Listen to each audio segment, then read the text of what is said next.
What's up, guys? Welcome back to another episode of Yeah No No Yeah. In this one, we are joined yet again by our guest Keelan, aka Only Shallow. It was his third time on the podcast, and we had a lot of great discussions. We talked about the Oscar winners, as well as M. Night Shyamalan and his whole filmography. We discussed each film in it, and we rank all of them at the end. It was a lot of fun. So don't forget in the description about the timestamps, because we spoil all of his movies at some point in this episode. So if you're wanting to avoid spoilers, check out those. And look out for the link trees in the description of the episode if you want to find me or Liam's social media, and we'll include our guests' social media as well. Also, we do have a Patreon, so if you would like to support the show, big or small, it really helps us out. It helps us get the artwork for each episode done. You can find the link in the description of the episode and the description of the podcast. Speaking of patrons, I want to shout out Kath at kath.reviews, Julia at moving___pictures, Sarah's Popcorn Chat, Ardor Film, and Luna___Pearl. All of them are on Instagram. Check them out. Thank you guys so much for your support. It really helps us out. It helps us get the artwork done, like we said, and improve on the podcast. Also, another option that we have if you weren't wanting to go through Patreon for a donation, there should be a link at the bottom of the description in both our podcast and each episode descriptions if you would like to go through Anchor, and it gives you options to donate there. But yeah, I hope that you guys enjoy the episode. It was a lot of fun, and let's get into it.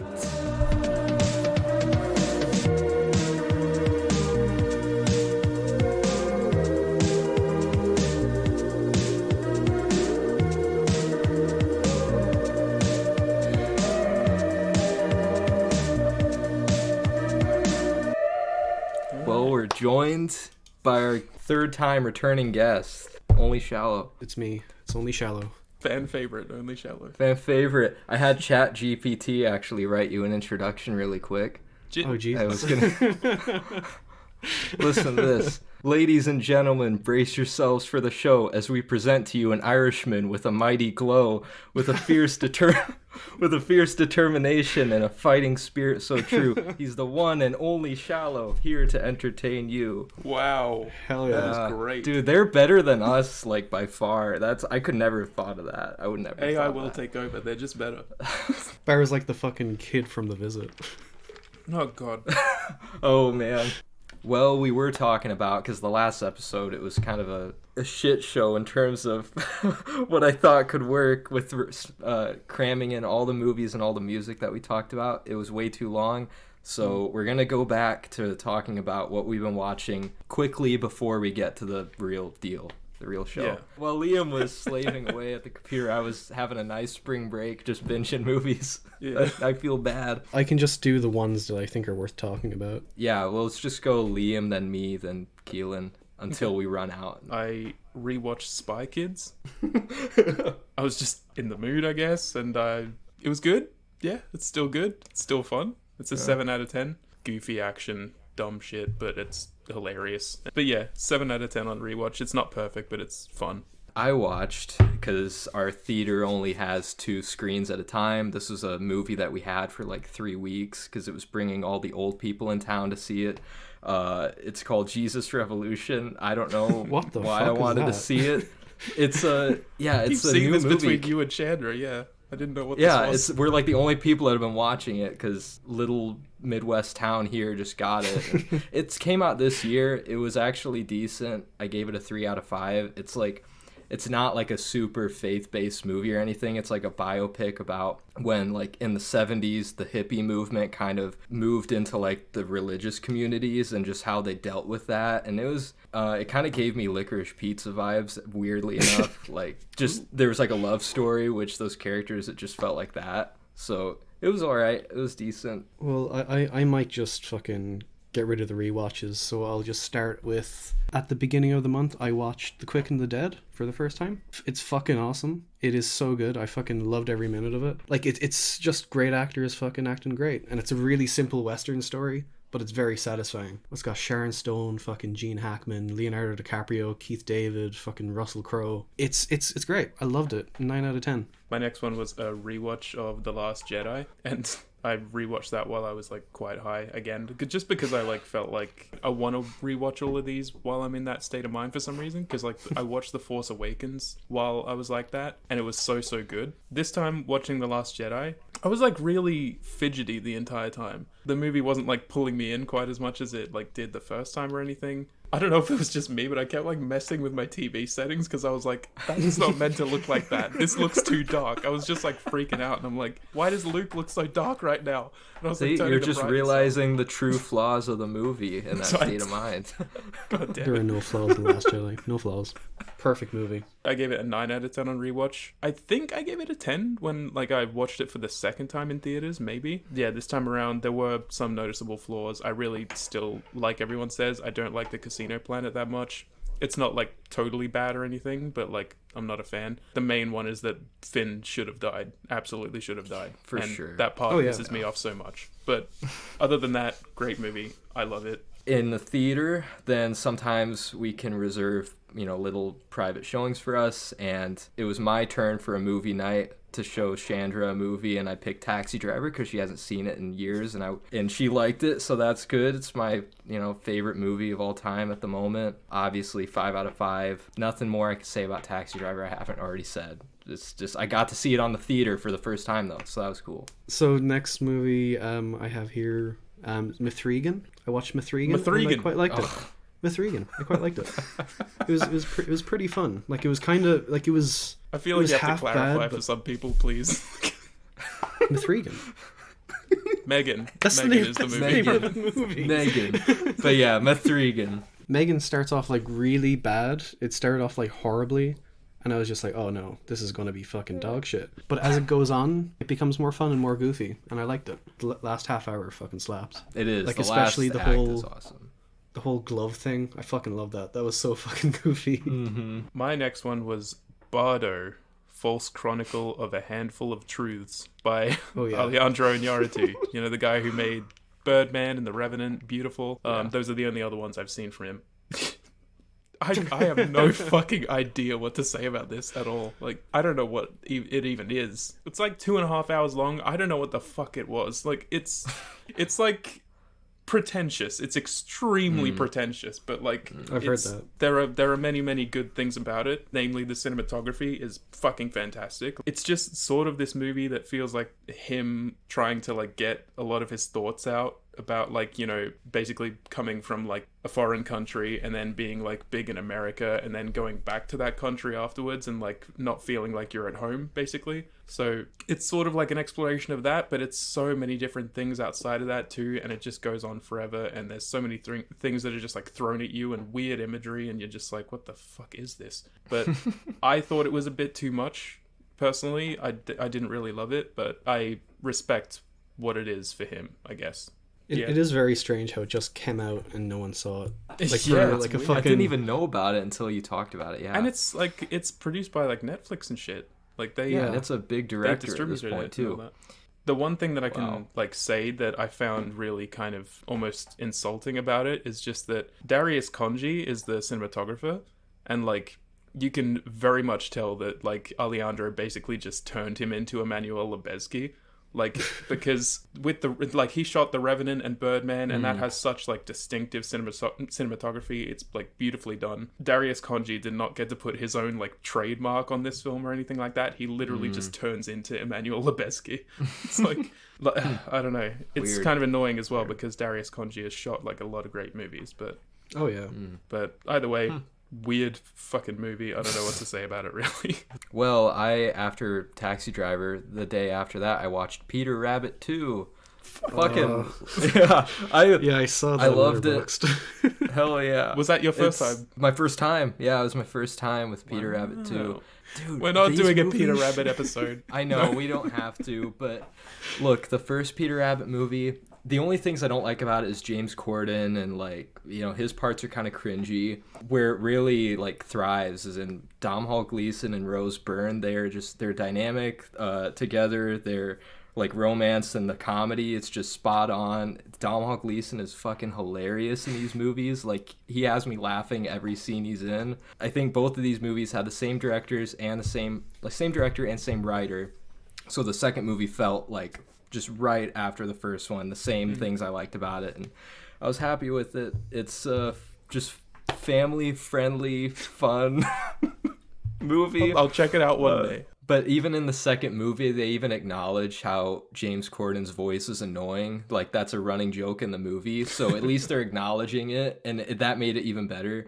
And yeah, it's just, people love the Paddington movies, but these have, like, similar vibes, in my opinion. Like, the Peter Rabbit movies are similar to Paddington, but nobody else will agree with me on that. So No, I can see it. check it having, out. I can see it having similar vibes. I can. Yeah, it's wholesome. Like, the message at the end of the day. Anyway, just check it out if you're in the mood for that. So yeah, 9 out of 10.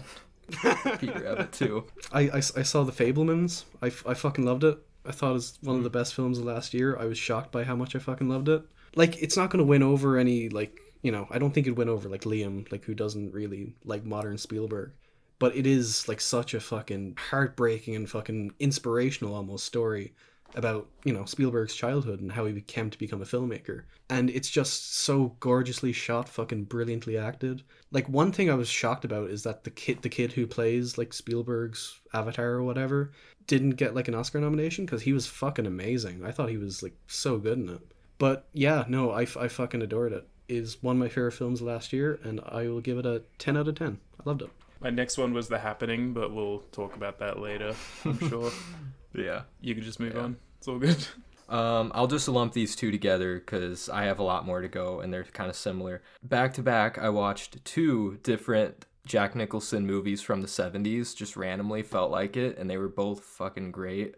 First one is called 5 Easy Pieces. It feels like nothing really happens in the movie, but you get attached to the characters, and like by the end of it, the messages underlying it, I don't even want to talk about it because it might be spoiling it, so I won't go into it, but it's a very good movie. Jack Nicholson was awesome. And then I also watched The Last Detail with Jack Nicholson. Yeah, it was hilarious. It's got like what is his name? Randy Quaid, and he's hilarious too.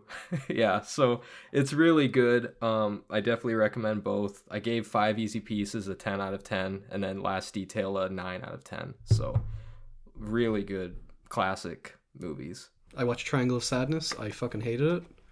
You did not hate it. I did. The more I think hated about the it, the third more half I like I fucking did. hated it. The I didn't third like section. I didn't like the first third either. The first third Really? was just kind of like the first third is basically them getting into an argument over who's paying for dinner or whatever, and I just thought it was just really fucking annoying. But the middle section is fucking great. The middle section section's is the best. so good. I did like the first though. I thought the first was actually quite good. Like the dialogue, I actually kind of liked. I It's not for wasn't everyone. too big a fan of it. Like the last 20 minutes or half an hour of the second section is like one of my favorite things from any movie last year. Yeah. It's so much fun. It's great. The third section just completely fucks it up. Ugh, It is it's so such a drag. bad. It brought the whole movie down, and like when it Yeah. ended, I just had such a sour taste in my mouth. I think I gave it a 5 out of 10 at first, but like thinking about it more, I dropped it to a 4 out of 10. Could probably go down even further, but it might just stay there. It's very much in the middle for me right now. And so after Triangle of Sadness, I went to see Creed 3. I got really big into the Rocky movies a few months ago. Like, there's Yeah, not I one of saw them I that. don't like. I fucking love Rocky, man. Rocky's fucking great. Creed 3 is just another Rocky movie. It's really good. Like, there's a Rocky formula, and it uses it, but the Rocky formula works every time, and it's just really fucking fun. One interesting thing about it, I read beforehand that Michael B. Jordan said, like, the fight scenes had, like, an anime influence to them. The man was not joking. All Holy the fight scenes were so anime-ish, and it was so good. It was great. Not to get too off topic, but did you see though that he's announcing a Creed verse, like a Creed cinematic Yeah. universe, in which there's Creed- going to be an animated Creed movie anime, as well yeah. in there? Yeah. And then a movie I about don't his know. daughter. I don't know about that. I'll watch them because I like Rocky now. As long as they all follow the formula, they're all good. The CCU, the Creed Cinematic Universe. I can't wait to see Rocky in animated form. My next one was just a rewatch of The Big Lebowski because I needed it. It's my happy comfort movie and I needed it. And of course, it's a 5-star once again. So Hell That's yeah. about it. I'm gonna lump these next several together because they're all by the same director, and I binged them all together. So I rewatched 12 Angry Men.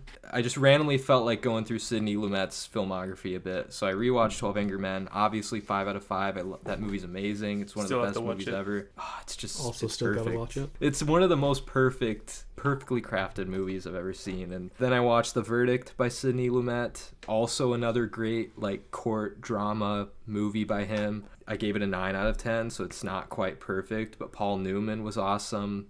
Just everything about it. I don't know how to really describe some of these, but just you gotta see him. And then, speaking of, you can't see it in the video, but Keelan's Picture. Hell yeah. I watched Dog Day Afternoon. I rewatched it because it was always fluctuating between a 9 and a 10, but I rewatched it and I was like, this is an absolute fucking 10. This movie's amazing. It's one of the best bank heist movies ever. At this point, it's in my top 5 favorite movies. I fucking love Dog Day Afternoon. Yeah, and then the fourth Sidney Lumet movie I watched after that was Serpico, another Al Pacino movie with Sidney Lumet. The plot itself, I was like, whatever. I mean, it's interesting enough, but the character is what carries it, and he was good enough for me to give it a 9 out of 10. So I loved all of these movies, and he's one of the best directors. I've got 3 left, but they're all Shyamalan. Okay, well then you do 2, I'll do 2, and let's knock these out. Okay, so my first one is Scream 6. I'm a huge Scream fan. I love Scream. I love all of them, even 3, which is really bad, but I still get a lot of enjoyment out of it. And 6 is no different. I really like Scream 6. I like it slightly more than the last one, and I can see why a lot of people are kind of getting tired of it, but at this stage I'm just like, nah. I'm still in it. I'm still really enjoying it. I was really skeptical about this one, but, you know, it proved me wrong, and I'm very happy it did. Really enjoyed it. After that, I watched one of Liam's favorite movies, Moon, and I fucking loved it. Yeah. Yes, finally. I loved it, but, like, I think the ending was kind of weak, but everything leading up to that was, like, so... Sorry.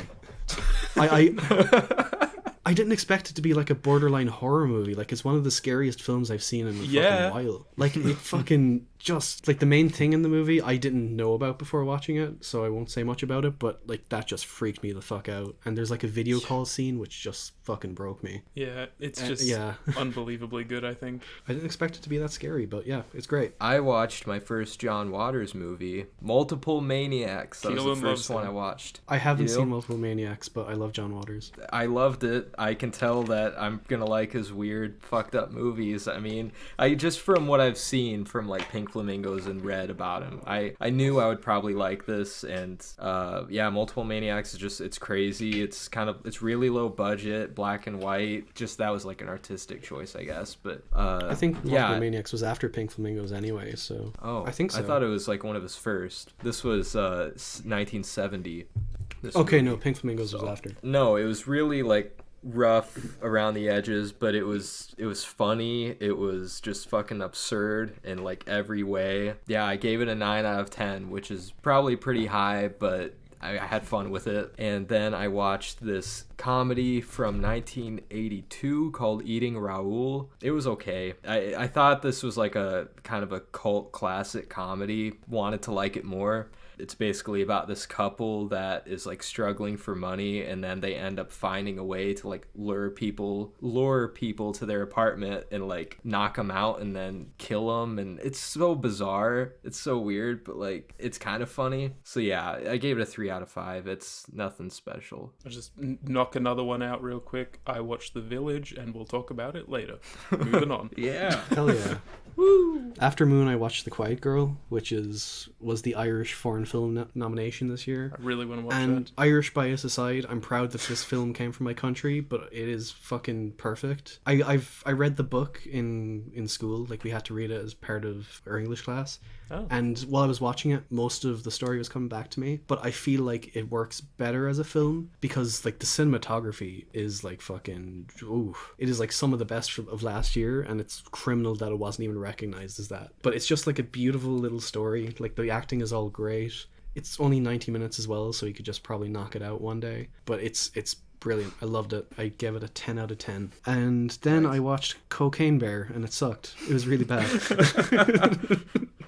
it was really bad. It was just like fucking, it's what you'd expect. It's snakes on a plane in 2023. Nowhere near as insane as it suggests or that it thinks it is. It's more of just like a sitcom with a killer bear that's on a loose. It's still just such a weird thing to me because like I knew about the entire story that it's based on from watching like Charlie watch like documentaries about it. It's like a wacky story, like it's interesting and all that, but it's like a whole movie about it. The real story just accounts for like the first scene and the fact that the cocaine bear takes cocaine, and that's like the first 5 minutes. So like the rest obviously is fiction because in real life the bear just died after like a couple of hours or so. Yeah, didn't kill anyone.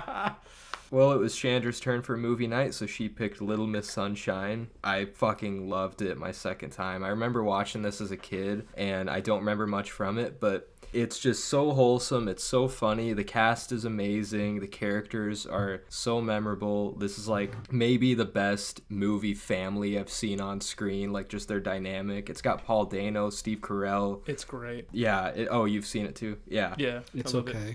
I couldn't think of anything bad about it, so I gave it 5 out of 5. It's a feel-good, fun movie. And then I watched randomly. I don't know why I watched it, but I watched 10 Things I Hate About You. That's a good movie, Disney though. Plus. It's good, but I didn't. It was such like a talked about movie that I've never seen, and I kind of begrudgingly watched it. I was like, fine, let me finally watch this shit so it can stop like popping up for me on movies I haven't seen. And no, it was good. Gave it a 3.5 out of 5. It was funny. Nothing much to it for me though. Butt in here real quick and say that I watched The Visit today, and we'll talk about that later. As you would. I guess the last movie I've got to talk about is Evil Dead. Not The Evil Dead, but Evil Dead, the remake. I rewatched it the other night because, Evil Dead Rise is coming out next month and I'm excited for that. So I just put it on, see if I liked it anymore, and I did. I really, really loved it the second time around. Like, there's still some stuff in it that's just so shitty. But overall, I think it is, like, as good a remake of Evil Dead as you can do. And at this point, I don't even consider it a remake. I just kind of consider it canon within the Evil Dead franchise. And it works just that way. But there's so much good shit about it. I love Jane Levy in it. The last half an hour is perfect. It's some of my favorite Evil Dead stuff. No, I just love that movie. I give it an 8 out of 10 on rewatch. I think I give it a 4 out of 10 the first time. So big bump up. But yeah, I was surprised with how much I liked it the second time. I've seen it multiple times, and I just can't. I think the characters are just so stupid. They just make the dumbest decisions. The characters are kind of shitty, but like, who remembers any character from the original Evil Deads apart from Ash? That's true, but that's why I think Ash was like the glue that held those movies together, because he was the personality that like gave it its fun vibe. To me, the Evil Dead movies were always campy fun rather than serious horror movie, and I feel like the reboot tried to make it serious horror movie, and if you took the title Evil Dead away and just replaced it with anything else, I wouldn't even have known the difference, to be honest. It has its fan base. I agree. It's definitely more of a serious attempt at a horror movie, but like the second time around, I was noticing how it did try to capture some of the camp of the originals. It's not as obvious. Like, a lot of the dumb shit in it was really funny, like, in a genuine way, I found. And, like, a lot of the gore is fucking so good. Like, there's a scene from the trailer that's, in the movie that is just etched into my mind. Like, when I was 13, I saw the trailer. It's like she licks a razor blade. That has been stuck in my mind since I was a fucking child. Just thinking about licking a razor blade now. I don't like that. It's not fun. I watched Shazam! Fury of the Gods, because we got it in our theater, and it was alright. It was better than I thought it was going to be. It's a step down from the first Shazam, like just barely. It's your typical superhero movie. It's fun. It's kind of funny. The family is what holds these movies together for me. Just like that kind of emotional core to it, but other than that, it was kind of generic, predictable, just your average superhero movie. I gave it a 3 out of 5. Not bad though. The last movie, apart from the 2 Shyamalans I rewatched after this, which we'll talk about. I rewatched The Sixth Sense. Oh, Move yeah, on. there you go. There you go, that's it. I rewatched Unbreakable. That was my well done. And then I did watch Scream 6. People probably hate me, but I watched it having only seen the first 2 Screams, Scream 1 and Scream 2. That's silly. But I did watch a video, because I didn't really care. To be honest, the first Scream, classic for a reason. It was, ahead of its time. It was one of a kind. It did the thing well. Scream 2 I didn't really like, and then I just kind of didn't watch the rest, but I did watch Scream 6 knowing everything else that happened. For me, Scream, from what I've seen, it kind of just has the same formula every movie, and I'm not really a fan of it. I gave it a 2 out of 5. I really just did not enjoy it, but I'm just not a fan of this franchise. It was kind of I've only seen one, and that's enough for me for now. We'll get to it and then, eventually. Yeah. No, we won't. And then I rewatched Glass and The Visit, but we'll talk about those. Now we're done. All right, well, do we want a quick talk Oscars since it happened? Me and Keelan basically watched them together. Yeah. Yeah, no, I was drunk. I didn't know that. We were just sort of Snapchatting back and forth while I had it, like, while I was editing the last episode, I had it, like, on a separate screen while I was doing it. Okay, well, I figured I would quick name off the category and then the winner and say, did they deserve it or not? Okay, Best Sound, Top Gun Maverick. Did it deserve it? Yeah. Fair enough, yeah. Why I not? guess, sure. Why not? It did. I'm going to be like this did. for a lot of them, honestly. I don't No, care. me It had good too. sound. Best Film Editing, Everything Ever All at Once. Yeah, it was a given. Deserved it. It had a lot of editing, so it was going to win. Okay, Best Makeup and Hairstyling, The Whale. Yes. Yeah, totally. Yes, but I Batman think was it did. better. I think the makeup in Batman was better. Maybe. I mean, Colin Farrell was unrecognizable, so I guess, but... I guess the Batman has, like, more to do in that regard than this did, but, like, I guess it was still really That's true, impressive too. how they did it. I'm not taking anything away from the whale. I think the fat suit looked like really good. Like, one of my big worries is that it was going to be very distracting while watching it, but I didn't feel that. Yeah. All right, Best Animated Short Film. I guess, I don't know. Did any of us watch any of those? No. Then no, I haven't seen I it. watched My Year of Dicks. That was really good. Well, That the was genuinely fox great. and the boy, the mole, and the fox and whatever, that won it. Best Original Screenplay, Everything Ever All at Once. Yeah. Should have gone to I would Banshees. say so. I mean, would say it deserved there it. are plenty of others that, like, didn't get nominated for any Oscars that I could go on about, but I'm not gonna go there. Best Adapted Screenplay, Women Talking. Hell Oh, no. yeah. Did not deserve it. Quinn did not like This that movie was not good, man. It was not a good movie. Yeah, Best Director, the Daniels. Fair. Yes, very happy about that. Yeah. Very- I don't really like it when, like, directors or actors, like, win stuff like this early in their career. Like, Yeah. I really want to see someone, like, put in time and, like, you know, continuously be good before they get an award like this, but oh well. Best Animated Feature, Guillermo del Toro's Pinocchio. I really want to Probably- watch that. I really I want want to to watch it it too. It should have been Marcel the Show. I haven't seen any of them, so I can't even Nah, me speak on it neither. really. But I do want to see Pinocchio for sure. Marcel the Show and Puss in Boots are both fucking great. Keelan didn't even watch the first Puss in Boots. Cringe. And you don't need to. Oh. Unlike Scream. Pathetic. See, I was about to. Puss in Boots 1 is Kino, alright? This is like my Peter Rabbit, alright? Yeah, fair enough. Yeah, We all have when our you own watch Puss in Peter Boots Rabbit. 2, we'll talk, man. Best Supporting Actor, Ki-Hoo Kwan. Yes. Yeah. Very deserved, Yeah, yes. yeah, Yes. I think so. That was so cool getting to see him come up and reunite with Harrison Ford, by the way. I liked that part. That was kind of touching. I was very if you've happy seen, for you him. know that movie. Best Original Song, Natu Natu. Yes. I only said that because I know that Keelan liked it. Otherwise, I would have skipped over that. Loved honestly. it. Loved it. Best Actor, Brendan Fraser. Hell Absolutely. Yeah. Should have went to 100%. Colin Farrell. Man. He was He my was second good. choice. He was very much Yeah, my he was my second choice too. But, I mean, Brendan, there was no chance he wasn't going to win it, and he deserves it. Yeah, he totally did. Best Production Design, All Quiet on the Western Front. Haven't seen it. I'm Peter sure. I'm Vibe. sure it's good. Best Costume Design, Black Panther. I mean, it should have kind of. I'm indifferent to that. That it had decent costumes. It has good costumes, absolutely, but I don't think it was the best. Or what I saw of Babylon, like that looked like it had great costume design. Shit, even Elvis could have Elvis had taken that. good costumes. It did. Best Cinematography, All Quiet on the Western Front. It won so many awards, this movie, and I haven't seen it, so... You know what should have won? The Northman? Men, maybe? I don't know. Dude, yeah, where are those? Where's the Northman Exactly. in any of this? That could have Quiet won Girl? adapted screenplay, maybe, because it was based off of fucking Hamlet, right? I still think I it would have know, been the it's- original it's screenplay. It is weird how it got nominated for nothing. Best visual effects, Avatar: The Way of Water. Keelan likes that movie quite a lot. We don't. Well, that's okay. Yeah. I love Avatar too, but I see why people don't like it. I mean, it feels like Everything Everywhere was the most impressive because, like, it was a really small team, wasn't it? None of them were VFX artists, and they just learned off YouTube. That's crazy, and it had better effects than any Marvel movie lately. The Way of Water, like, there was a lot of time that went into it, so I can respect Yeah. that. It's probably the best thing about the Yeah. movie for me. Yeah. So, Like, I don't think is. anyone can deny with that movie. It just looks great, No. even It if does you look don't vibe great. with the visuals. It does. Not Yeah. if you don't vibe with the story or the acting or whatever. It just looks visually good. Best supporting actress, Jamie Lee Curtis. No, that was, my God, that was surprising. Now, you want to know why they gave it to her is because she's never won an Oscar and this is her last chance. So this was a legacy win. This is like a here you go. Thanks for sticking with us. I love Jamie Lee Curtis. I think she's great, but like, no. It should have been Kerry Condon or should have been Stephanie Su. Not Stephanie Su. Kerry Condon or fucking... No, she was great. Hong Chow. Hong Chow, yeah. Hong Chow was great. Stephanie Su was like one of my least favorite parts of Everything Everywhere, but like I still think that her performance was decent, but not Oscar worthy. Same as Jamie Lee Curtis. Best actress, Michelle Yeoh. Yeah.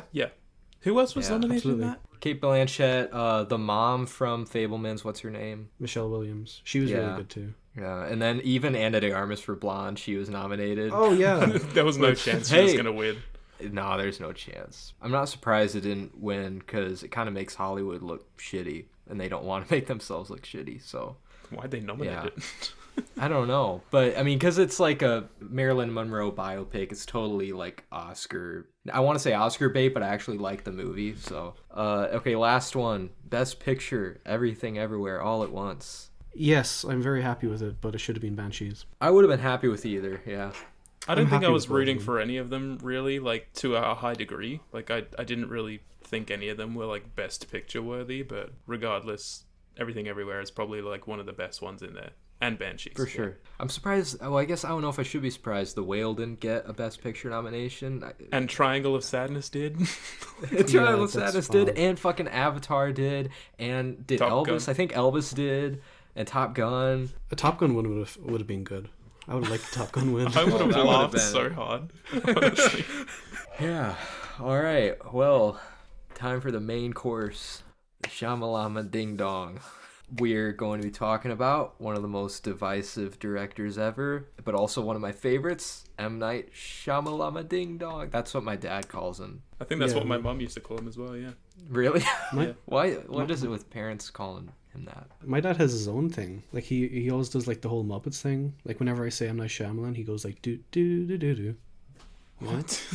I don't know what that is. It was like a Muppet thing, but yeah. So whenever we talk about him, that he has to do that because he's a dad. Well, I thought before we like actually get into his movies, we could just quick general thoughts on him, like what we think of him. When I was younger, I saw Last Airbender. I don't think we're going to talk much about that in this episode because I can't remember much of it. But I hated that when I saw it. I think it was like one of the first films where I watched it and I was like, this isn't a good movie. And I know this isn't a good movie, but why am I not liking it? But then throughout the years, like, you know, everyone was saying like, oh, he's a shit director, he's a hack director or whatever. So I kind of latched onto that idea and I didn't really see any of his movies until like I was 17 or 18. And at this point, having watched like most of his films in like the past month or two, I would probably call him one of my favorite directors as well. I think he's such an interesting and talented director, and even if he makes a bad movie, I'm still going to be interested in it. And I think that's something like very unique about him. When he makes a good movie, it's fucking great. But when he makes a bad movie, it's usually just like horrifically, hysterically bad. It's like Quinn says, like it's always just like an event whenever he makes a new movie. It is. It's a cultural event. Like everybody talks about it. Like, oh, the new M. Night movie. So it's like always exciting whenever he drops a movie. Oh, it really is. Because you're like, it's like rolling dice. It's like gambling. You know, is it going to be good or bad? Oh shit, no, it's bad. I'm always going to be excited for a new M. Night movie. Even people that hate him are excited for his movies. So like that's like without even wanting to admit it, they are. So that's what's kind of interesting about him. But The Last Airbender, your first Shyamalan movie then? It was. Oh, wow. I have the very opposite experience. I grew up, you know, with like mainly my dad having seen his early stuff and then he showed it to me. So like his best stuff, like Sixth Sense, Signs, Unbreakable, those were my first movies. And I thought like this guy is incredible, he can do no wrong. So like I had already loved him before I'd even seen any of his bad movies. So then when I did see his bad movies, I didn't hate him for it at all. I was like, yeah, that just wasn't very good. Yeah, he's the most hit or miss director like almost ever, but he's also one of the most creative directors ever, so gotta give him that. I'll say this about M. Night. I looked through like my 1 out of 10s, my 10 out of 10s, and there are only 3 directors who I've given both a 10 out of 10 and a 1 out of 10 to, and M. Night is one of them. Same and here. I love that. I think same here. Yeah. I really cannot remember like the first M. Night movie that I saw, but I think it was The Sixth Sense. a long time ago. It would have been ages, but I remember seeing that and like thinking it was good, nothing too special. And then a few years later, probably, I watched Signs and then Unbreakable, and that sort of just went from there. He is like, yeah, just extremely hit or miss, honestly. And I think that like the running thing with him that I really don't like is his dialogue. I think that it's just something that is. It's one of those things where it's like it's a quirk and like you expect it every time you go in, but like it still shocks you how bad it can be sometimes. Yeah. But yeah, I mean, regardless, he's a creative director, I think. It's just, it doesn't always work out, that's for sure. The writing thing is the quirk that I've actually come to like for the most part. Sometimes I do, sometimes I don't. If it's in a movie that I'm really enjoying and liking, and like some weird line comes out of nowhere, I'm just like, oh, M. Night, come on, like just you're taking me out of it, basically. Yeah. Well, let's just get right into her. So we're gonna go in order of release date. If one of us has seen the movie, we could talk about it. Otherwise, we'll move on. So none of us have seen his first two movies, right? Praying with Anger or Wide Awake. Yeah. No. Unfortunately, Okay, but I'd like good. to. Yeah. Well, as far as I'm concerned, his career kind of starts with The Sixth Sense. That's just always what I think. I rewatched it right before this episode, so I'm ready to go. I watched it for the first time like a month ago. I went into Sixth Sense obviously knowing the twist. Basically, throughout the whole film, I felt like I was kind of rewatching it, and I feel like that was a very unique experience for me, so I don't feel like knowing the twist detracted from the film for me. And I fucking adored it. I thought it was like one of the most heartbreaking fucking films I've ever seen. Like, it is just constant, just gut-wrenching fucking emotion. And I think he's really good at that, especially in his first couple of, well, everything after Signs. Not after Signs, after Sixth Sense, sorry. Up to, like, Signs in the Village. I think he's very good at making an emotional story with characters that you care about. Yeah. And, yeah, Sixth Sense is, like, the prime example of that. Like I said, I hadn't seen it in, like, so many years, and I remembered like specific things about it basically, but like remembering what the twist was now, which I won't get into or anything, like I kept noticing like all these like seeds that were like planted throughout the movie, like to build up to that or whatever, and I was like, this is actually like really smartly put together. Like it's just great. Like I cannot believe how smart the writing is and like how emotional it can be on top of that. I'll say about the seeds though, I felt really smart for noticing a lot of them. I was like, oh yeah, that's really fucking clever. I love that. And I was thinking about like people watching it for the first time. But then like they show like a lot of the seeds at the end when they reveal it. Like they have kind of like a flashback thing. Yeah, they do that, yeah. Sort of, yeah. And I mean, but like it's not like as bad as I remember. I read like what you wrote about it basically, but I didn't think it was as bad, and it didn't like take me out of it or anything. Oh no, I like it. Oh, no, it. no, I no, like no. This that. is great. I actually like it, that they do that, because then you watch those moments over again and you're like, oh yeah, that makes fucking sense. Like, or now it makes sense. But they don't show you every single one of them though. I was like really interested in some like subtle just, like, moments where I was like, oh, that hints like towards when they're in that. the restaurant, and like she grabs the thing, and yeah. It's little stuff like that was kind of cool to see, because then it makes you want to rewatch it with that context and like understand, So I don't remember if I watched it knowing the twist or not. I think I watched it at such a young age. I don't even remember if I knew the twist at the time I saw it. I would have known the twist. But either way, like you said, without the twist or not, it's still an amazing like experience. And that's hard to do as well. Like hard for it to like hold up in that way. It's probably like the biggest twist since, Darth Vader being Luke's father. Like, it has to be the biggest twist since that. Come on, dude. What the hell? Oh, I'm sorry. Spoiler alert! For those trapped in 1980, whatever that came out. I can't really talk about it without spoiling it. Spoilers for The Sixth Sense. There we go. I gave the Bruce thing. Willis was a ghost all along. Woohoo. He was. He was dead the whole time. He was my dead God. the whole time. Dude, at the time, though, like, that reveal had to have been like so groundbreaking for like somebody to do that for an entire movie and then reveal that at the end. Like that's why they called him like the modern Hitchcock. This movie alone got him that title for a while, at least. All the best hallmarks of his films you can see in The Sixth Sense. Yeah. Like the characters are all so fucking great. Like even Toni Collette as the mother, I think Toni she's Collette is amazing. She's fantastic in it. Haley Joel Osment, it's like the best child performance ever. I was about to say, like, good. do we Brilliant. think this is the best child performance ever? Because it probably is. It has to be. You ever seen Ed Oxenbould in The Visit? Excuse me. Oh, you're right. Oh my god. How did I forget him? Our prodigy. Our prodigy. Speaking of like the ending and all that, one thing I've heard a lot of people say is like how dark and depressing it is, but like when I watched it for the first time, I didn't feel that at all. I felt it was like a more of a hopeful thing. Like him realizing that he's dead wasn't like a oh shit I'm dead type thing. It's like, oh, I'm learning to let go now, and I can finally leave my wife. Like she's going to be in peace. At the very end, like when he goes to her and like doesn't he pick up the ring? His ring falls off. Liam? Oh, I thought it was her ring. Sorry. No, because he's a ghost.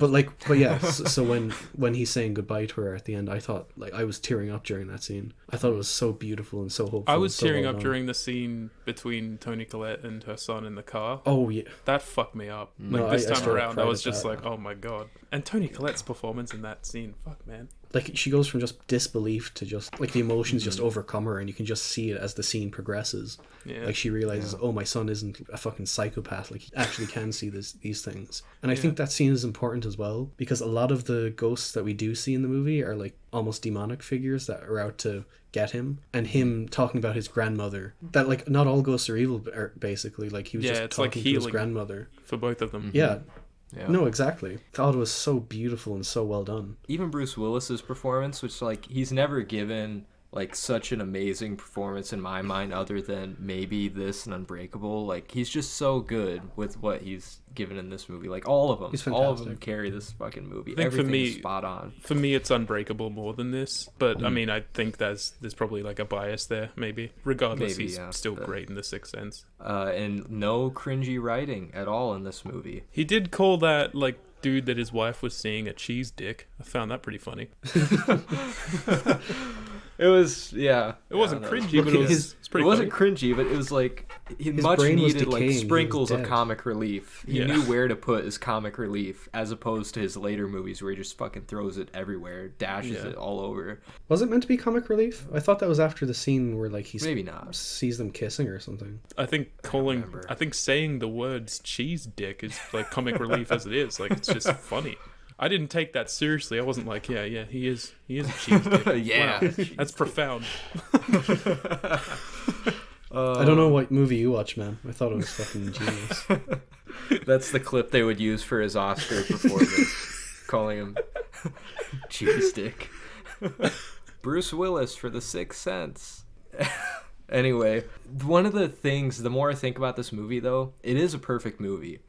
But I just have to think, like, the biggest plot hole would have to be, how does he go about his everyday life, and it takes this long to figure out he's a ghost? Like, how many people does he interact with on a day-to-day basis, you know? I don't know. Or does he just assume everyone's always ignoring him, except for this little kid? I'm not too big on plot holes, so like I that wouldn't bother me at all. Like the film is what it is. It's trying to tell a story. You would be thinking that like after, you know, the reveal happens, but it doesn't take away from it. It doesn't take away, no. I think into these stupid, like, logical things. I mean, I've some of those thoughts for like other films like The Village or whatever, but we'll get to them. Yeah. All right, well, anything else about The Sixth Sense? I feel like we should give ratings, too. at the end Ratings, of these. overall thoughts, yeah. Yeah, 10 out of 10. It's one of the best mystery thrillers out there. It's top tier fucking Shyamalan. I wish he stayed this good throughout his whole career, but yeah, I mean, it's an amazing movie. Yeah, no, 10 out of 10. I loved it. Even knowing the twist, it didn't ruin it at all. It just enhanced the experience more than anything, and I can't think of many films that do that. It's so emotional, so frightening at times. Like the scene in the school where you see like the bodies hanging from like the rafters. That is like such a strong image. But it's a perfect film. I love it. 10 out of 10 for me as well on rewatch. Like, I didn't really expect that. I was thinking about a 9 out of 10 for a little bit because I had some, like, pacing issues in the middle. But, like, when it just got to the end, I was like, yeah, this is fucking perfect. It just is. Great fucking movie. I wish he stayed this way as well, but, yeah. Regardless, it's a good movie. Well, moving on to next year, he did Unbreakable. What a fucking follow-up. It's like, it keeps getting, like, very much tied for my favorite. Unbreakable is so fucking perfect, I think. The characters are just incredible. Like, I love the way that the story goes. It's just amazing. I don't even know where to start, honestly, so maybe you two can go. I know. Well, I really wish that I did rewatch this more recently. I mean, I've seen it a few times, but I'm in the same boat you are pretty much. Like The Sixth Sense, it takes its time. It just story unfolds in such a great way, and like it's a kind of a mystery like The Sixth Sense, but the characters are so fucking good. Like Mr. Glass and freaking Bruce Willis, and also the family dynamic. We can't forget that, because that's like a main thing with Shyamalan's movies, and he just nails it so well in these early movies. In this one, it's just so well done. I think there's two main facets to all of Shyamalan's movies. They're always to do with family or religion, and I don't think Unbreakable is any different. Sometimes both. Because it's all about... Yeah. Oh yeah, no, I think they're all like pretty much one or the other or both. But no, Unbreakable is like all about like rebirth and all that, figuring out who you are, stuff like that. No, Unbreakable is solidly my favorite Shyamalan movie, and I'd say it's like top 5 superhero movies ever. I think it's perfect. There's only one thing I don't like about it, but like we'll get to that when we get into spoilers. Otherwise, a perfect movie, and I love watching it every time I watch it. Like I only watched it a couple of hours ago. It still hits hard.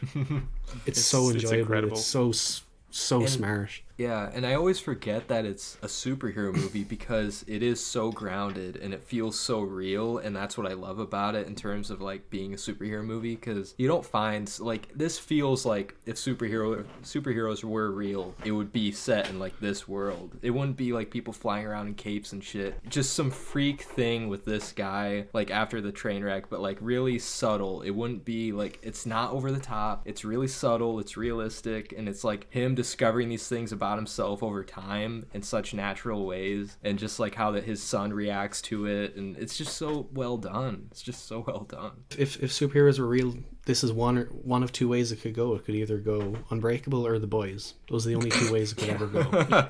You know? Yes, yeah. But like I do love the whole comic book mythology angle of it. Like it even opens on like a blurb of like, oh, there are so many comic books sold in the US each year, and then it opens on like the birth of Mr. Glass, and like that scene is shot so interestingly. Like you're just looking at him from a mirror, and you don't even see, like, I don't think you see the mother, I don't think you see him being born, you see the doctors reacting to it. There's like screaming and crying, and she's asking for help and all that, and it's such an effective way to start the movie, especially with that character. You wouldn't even think of as like a main character, I feel. Like I don't know how the film was marketed, I've never seen any trailers or anything, but just from looking at the poster, you'd assume Bruce Willis is the main character, but they're kind of like half and half. I can't even say that without spoiling it. Well, maybe we should just get into spoilers then. Spoilers for Unbreakable.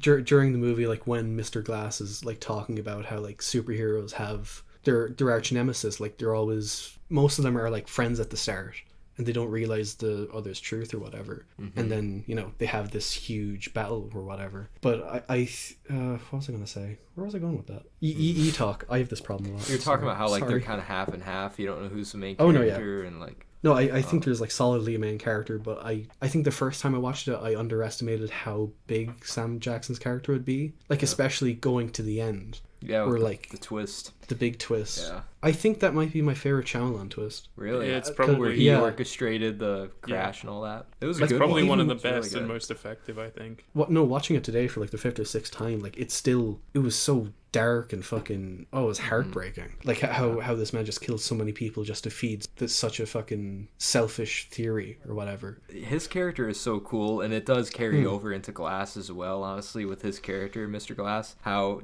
he views the world. He views the entire world like it's a comic book, and it's just the way he talks about it is just so kind of cool. He's such a unique character. For me, though, I think Sixth Sense is still the best Shyamalan twist, just because that makes you question literally everything you saw the entire time. But this is still an amazing twist too. Like I didn't see it coming my first time. I love Mr. Glass's, like, it's not his first scene, but his first scene is Sam Jackson, where he like there's this guy, he's looking at the comic panel or whatever, and Mr. Glass is talking about like how it's framed more seriously than the comics of the time would have been, and how it's such a rare piece or whatever. And then they agree to sell it, and then Glass is walking away, and the guy is just like, oh, this will make such a good present for my son. And then he just turns around and starts fucking grilling the guy. And he's like, oh, he's 4 years old, it's a gift for his birthday. And then he's just like, you have to leave right the fuck now, man. He treats it like comic books as like not even just high art, but just like religion, like it's fucking life itself, you know? Yeah. It's a perfect introduction for his character. Just like this whole movie, it's done so well, and like I said, because it's so subtle, with like giving, like, planting these seeds. And, like, I love the little moments, like, to where Bruce Willis finds the note from Mr. Glass saying, like, when was the last time you were sick? And he's just like, huh, like, when was the last time I was sick? So it's just, like, so clever, just the way that he does these. M. Night was so good, man. He was just so good. I just love the entire end sequence as well, like with the like saving the kids and all that stuff. It's just so fucking great. I love the fucking way of a shot. Like there's like some upside down perspective shots in the movie that I just fucking adored. Like there's the one at the very start with David's son just watching TV and he's flicking through channels and then he sees the news report of the train crash, and then there's another one halfway through when Mr. Glass is falling down the stairs trying to chase down the guy, and then it's like an upside down perspective shot of him just like jumping over the railing and he sees the gun, and there's like a little smile that kind of grows on his face even though he's broken all of his fucking bones. Yeah, I love it. But even talking about like the end scene, not even the end scene but like the last half hour or so, it's perfect. It's so beautifully shot and scored. Oh, the score. James Newton Howard's score yes. is like one of my favorite scores ever. The Unbreakable theme is one of my favorite movie themes ever. And like the scene in like the train station where he's going around like touching people to see their pasts or whatever. Like there's one where, the guy's driving past in the car and he's like racially discriminating against some people. And there's another one just like his sexual assault, and then he gets to like the murder guy. Oh, it's so smartly done. It's brilliant. It's a really man, special it's making movie. me want to rewatch it right now because it's been a while. I would happily watch rewatch it it after this. Another perfect movie. Final thoughts, ratings on this one? 10. 10. Fucking fat 10 out of 10. Perfect movie. Oh yeah. Very much tied for my favorite. I just absolutely love it. For a while, for the longest time for me, it was always between a 9 and a 10, but I don't know why I was doubting it. It's a 10. It's just a 10. Like, there's no flaws. There's just no flaws. The one thing I don't like about the movie is the very end where like it has text like explaining what happens after Mr. Glass reveals himself to be like a supervillain, where it says David called the cops got him and he was charged on like 3 counts of like domestic terrorism, and then it ends just saying, oh yeah, he's now in an institution, which is I think the mental institution from Glass. As if that's the only thing I don't like about it. I mean, at the very least, it's like subtle enough to be able to like end a movie well, but also set things up. Like it's not like it's a Marvel like mid-credit, post-credit scene or whatever like that. Like it's not that. Like and it's like it's a better subtle way of doing it, I think. So it's not something I find to be a flaw, but it's not. Oh, it doesn't take totally away from the forgot movie about at all it. for me. But it's just like a thing that was just like, oh, that's kind of okay. But like I said, 10 out of 10, easily my favorite Shyamalan movie. I could watch it over and over. It's one of my favorite films of all time. All right, well, 2 years later, he did Signs. Woo! Fuck yeah, baby, Signs. Oh, Signs it is stays. He unbelievably stays good. so good. Yeah. Signs was awesome. I loved Signs. I have to say, I guess if I was to start off, this probably was my first Shyamalan movie. The more I think about it, not only is it the one I remember seeing the first, because it was my dad's favorite, and he showed it to me a lot. It's the one I've seen the most, and it's just the one that's the most emotionally attached to me. This is like everything great about Shyamalan's, all of his traits and qualities about his movies. It's all of that into one movie. Like the unknown, the faith, the family, literally all of those pillars of his stories. It's all of that packed into one for me. Yeah. And it's about aliens. So like, yeah, it's awesome. Like it's one of the best alien movies ever, if not the best, honestly. It's really special. Yeah. I think it was like the first Shyamalan movie I was aware of, because my dad did have it on DVD and he didn't have the case for it, but I remember like the DVD just being of like the baby monitor and like the title signs or whatever. I think that was the first one I was aware of, but I never saw it until last month, just like Sixth Sense. But like with both of those and this as well, I always kind of wrote them off as just like, oh, I'm not going to get much out of this. I already know like the big twist. Even though like the twist in this isn't really a twist. I don't think it's much of a twist. Not really. Would you say so? I think it is, but we'll talk about that when we spoil it later. It's a twist, but it's not like the last two movies kind of. No, twist, it's like a different type of Yeah. Genuinely kind of shocked at how much I loved it. I didn't expect to like it as much as I did. It's a brilliant movie, like about faith and about family. Like you said. This is the best family dynamic he's had in a movie, I think. Absolutely. Yeah. I think it is too. Like the dynamic between Mel Gibson and Joaquin Phoenix. Yeah, those two are awesome. I just every little moment with them, like I mean, we could go on and on, but the monologue on the couch about like what do you consider a miracle and what do you consider coincidence, like that gives me fucking chills to this day. Like that's one of the best movie monologues I've ever seen, like let alone from an M. Night movie. So, and I've gone on about it plenty of times before, but the whole dinner scene fucks me up so much. I will that never is stop so heartbreaking. It's just it feels so real. It just feels so real. His comic relief is like spot on too, to where like none of the dialogue was cringy, and just the moment, one of the funniest moments, not even in like Shyamalan movies, but like I said in film, is when, you know, they hear movement outside and then they're like, okay, I'll take this way, you take that way, and they run around and they're just like yell like a crazy person, and they're just trying to scare the fucking alien. It's hilarious. It's like, so funny. Just all the little quirks of the family, like how the daughter leaves around the water because it's like, you know, contaminated, or it got like dust in it or whatever her reason was. The son with his asthma, it's all seeds that are planted that come back later on. They're like there for a reason. Ties in so well, with what happens later on, which we'll spoil it later, but yeah. We might as well get into spoilers now if you like. Spoilers for Signs.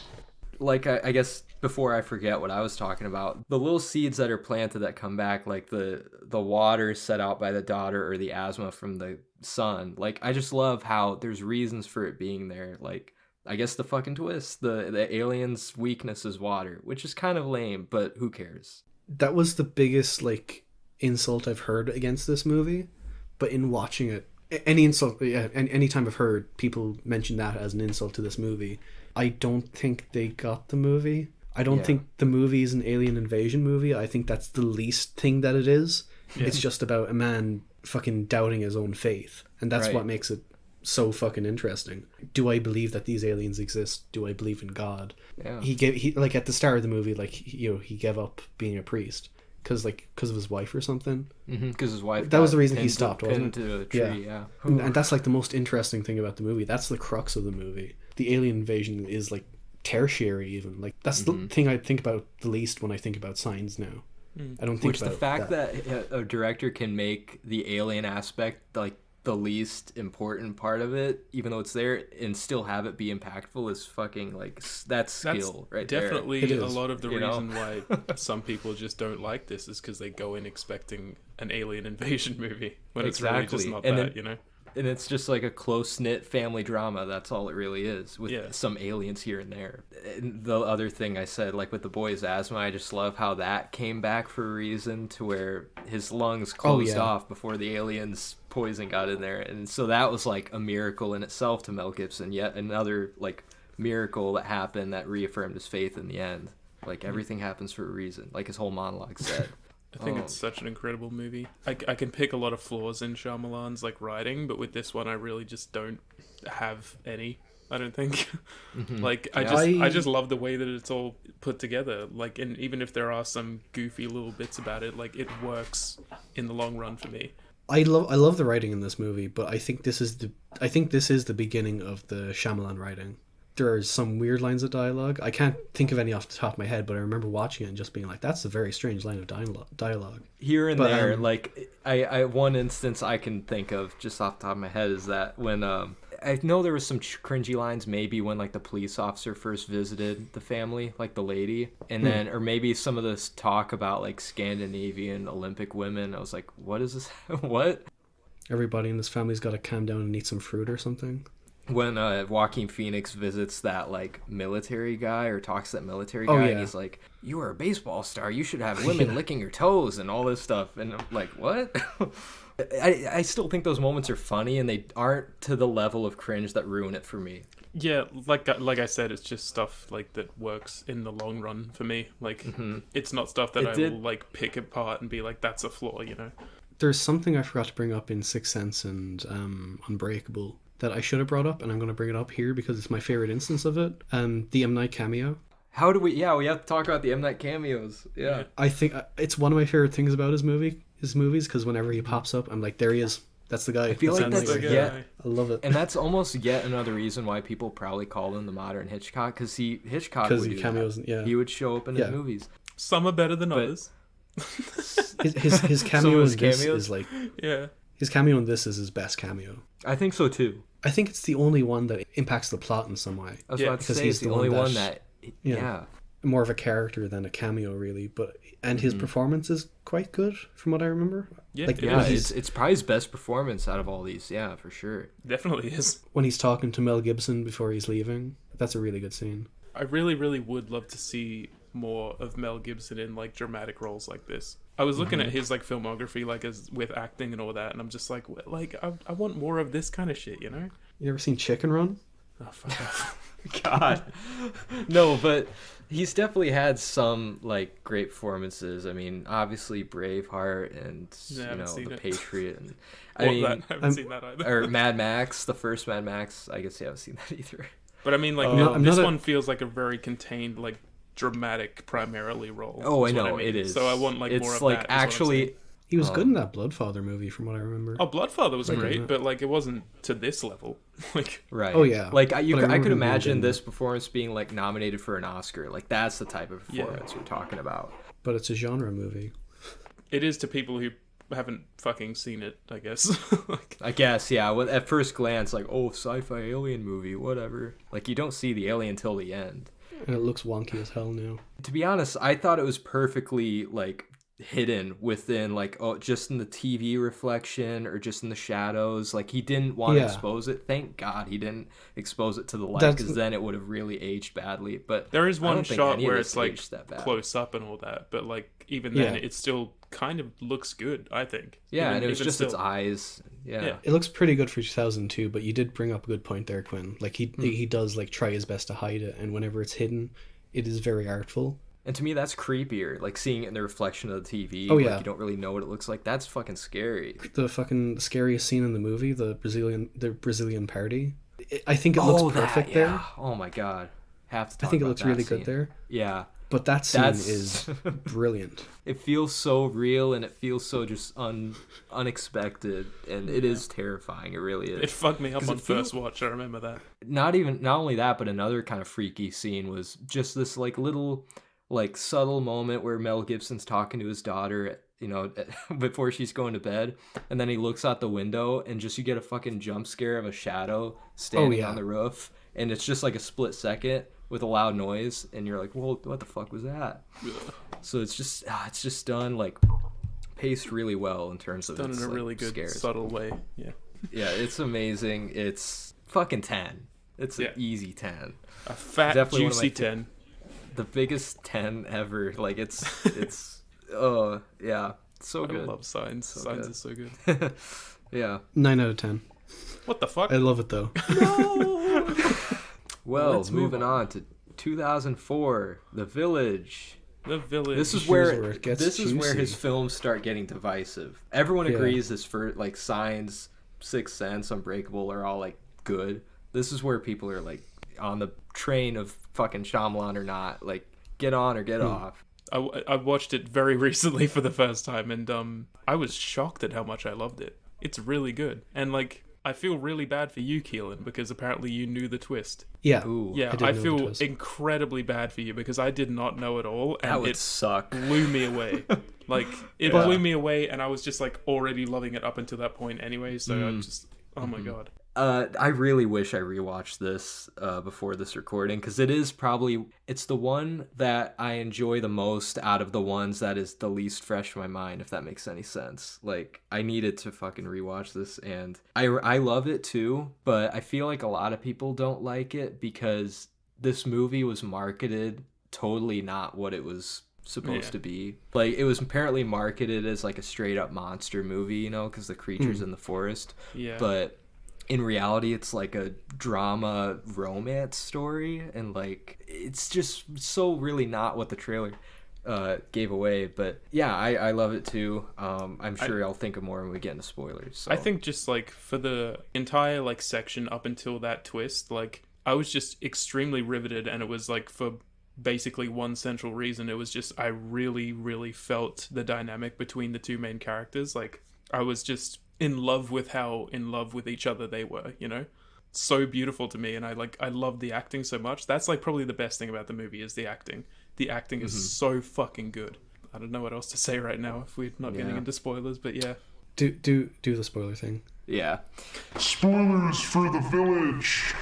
I didn't mind that I knew the twist, because I especially didn't mind after I saw The Sixth Sense, because I was like, okay, like it can be like a thing where I'm like looking for like the seeds or whatever and trying to see what sets it up. Yeah. And I had it in my mind that like I was constantly trying to think like, why are they doing this though? Like, who's in on it, who's not? Like, who's like the monster at any given time? When it gets to the twist, that's when the movie fucking falls apart for me, because I loved it up until they revealed that, you know, it's all like a farce, as William Hurt says. After that, it just gets kind of boring, and I was not into it at all. And the twist should be there because like it is kind of like a post 9/11 movie where like I feel like it's more of an allegory for like the way that Americans viewed outsiders at the time. Like they just wanted to be their own little community. They didn't want to let outsiders in because, you know, fear of terrorism and all that. And it works as that way because it does feel like a reaction to that.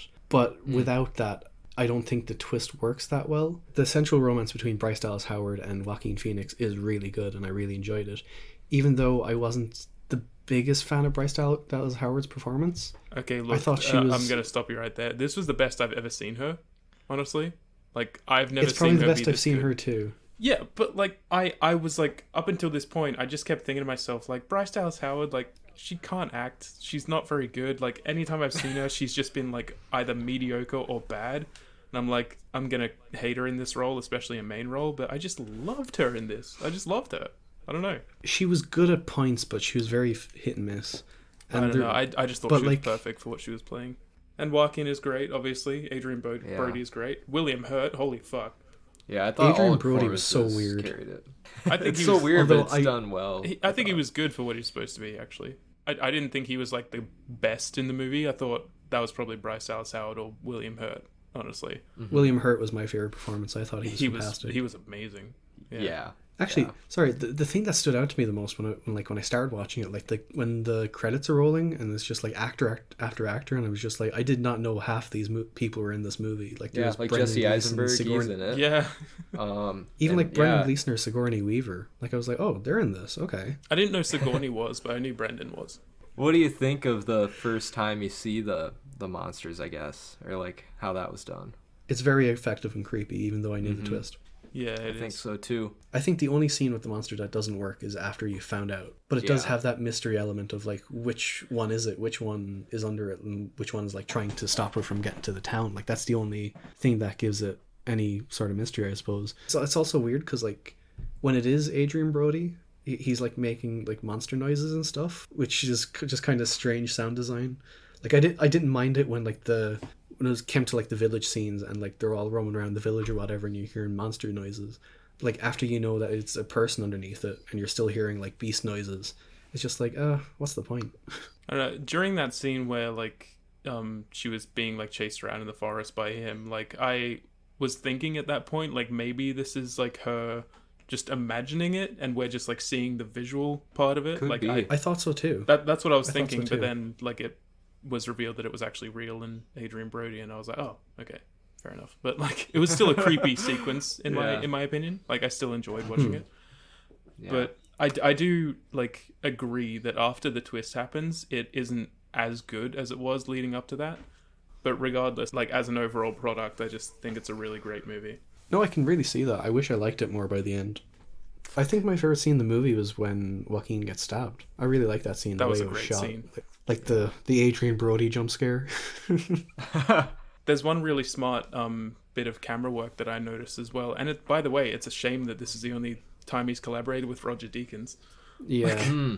yeah. Jesus. Yeah. It is a great looking movie. But like I really love that you know, because Bryce Dallas Howard is blind in the movie, like there's like that one shot where Joaquin's been like stabbed and he's like on the floor and stuff, and like she comes in the room and it's all like completely blurred, but then like as soon as like her foot like hits him like on the floor, that's when it comes into focus. And I was like, it's like her focusing, like seeing what's happened. Like it's like I love that. It was just so creative. Yeah, I really need to rewatch it, but I have seen it a couple times and I don't remember the twist bothering me too much. It didn't blow me away, but it didn't bother me either. I thought it was really cool. I feel like you could still have a movie like this without a twist like that, whereas the other movies, the twist kind of makes the whole movie, it like wraps it up full circle, to whereas this kind of just felt like, here's a crazy twist, but it still worked for me. It did feel like he was burdened by the need of like putting in a twist, because at this point he was the twist guy. Exactly. And maybe even subconsciously he didn't even mean to do twists for Unbreakable and Signs because they worked so well, but this kind of felt like the first one that felt a bit shoehorned in, like I have to do a twist, so here's a big twist, like that I'm going to do my biggest twist yet type thing. I mean, it still worked for me. I really enjoy it. It's probably top 5 M. Night for me. I think I have it like an 8 or a 9 right now out of 10, which is pretty high, but I do like it a lot. I don't know what rating I would give it right now. I'm sort of around a 9, probably. I'll review it eventually, but yeah, it's a great movie. I really loved it. I would give it a 6 out of 10, but like, I hope on a rewatch, like, I do like it a bit more, but at the moment I'm just feeling like a high 6 or a light 7. That's completely fair as well. Is. Like, I totally understand if people don't vibe with that movie, honestly. Yeah, I mean, it is where his films start getting divisive, finally, you know? Without the ending, it would be like an easy like 8 probably, because I love the first hour or so. Well, the next one we have is Lady in the Water, 2006. Has anyone else seen this besides me? I have not. Nope. All right, well, I don't have much to say about it anyway. I guess I'll just say my thoughts. This is his first not good movie, I think. It's just, like, I don't even know if I want to say it's bad. I have it rated a 2.5, so like a 5 out of 10. There are cool things about it, like the idea is kind of cool maybe, which, I don't even remember what the movie was hardly about though, so I don't know what that idea was, but it's got Bryce Dallas Howard, it's got Paul Giamatti? Yeah, Paul Giamatti. I do want to watch it just out of curiosity, but yeah. I can give a familial opinion. My dad loves Lady in the Water. See, he adores it. People still love it or hate it, but this is the first one to where like the majority of people said, yeah, it's not that good. I mean, I really wanted to like it. The movie just kind of looks really bland, and a lot of the effects did not age well, and the pacing was just kind of bad. So those are the main things that held it down for me. But it still feels like an M. Night movie. It's not terrible. It's not bad. I would rewatch it again just to see if I like it. Yeah, nothing much else to say about Lady in the Water. The one after this, though, The Happening, 2008, yes. Baby. I watched that for the first time recently. I've seen The Happening like 3 or 4 times. Yeah, I think you guys have both like rewatched it recently. I've watched it for the first time. Which I'm not gonna lie, my rewatch was basically a first time watch because I only saw like big chunks of the movie I remember you saying, on TV, and then but this was the first time sitting down from start to finish, and I'm like, okay. I had seen like occasional clips here and there as well, but like I didn't know any of the context or anything. I didn't know what the movie was like really about. So when I actually saw what it was about, I was like, oh, I'm sure this is one of the stupid. I was just gonna say, it was one of the clips you saw. Are you gonna kill me in my sleep? What? No. Anyway, you eye in my lemon drink. It's just this movie, man. This was very hilariously bad. I love The Happening. I love it so much. I loved it too, honestly. I'm in the same boat. I love it. I don't know what much else to say about it. I think it is a bit overhated. I think it's very overhated. There are some genuinely very good shots in it.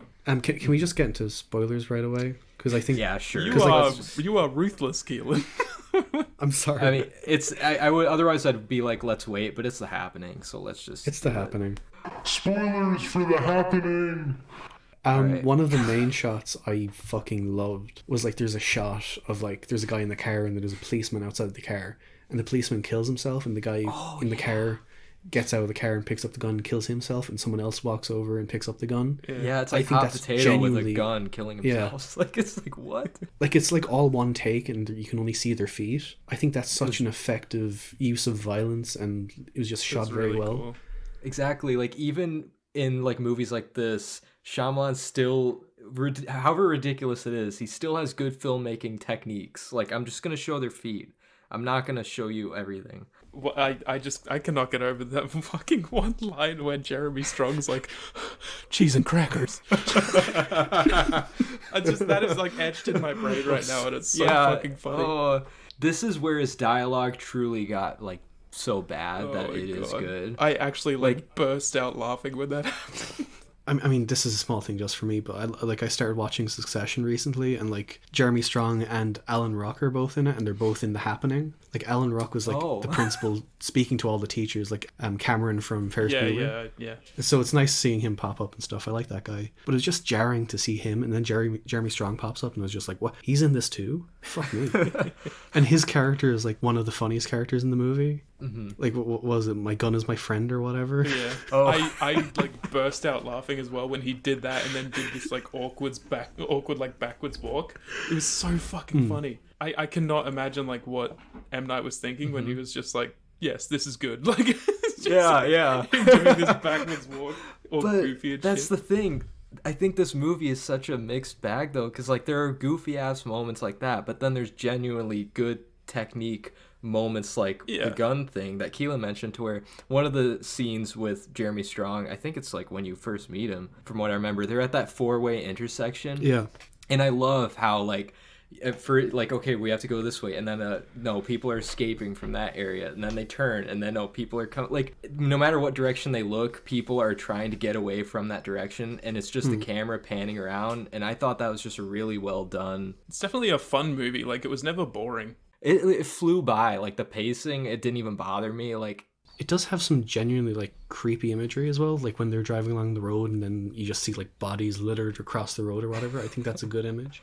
Yeah. But also, I feel like what M. Night was trying to do with this movie is that he was trying to make some sort of like high budget B movie, because like the plot is such a B movie plot. It's just like, oh, the plants are killing everyone and they're trying to get away from the plants.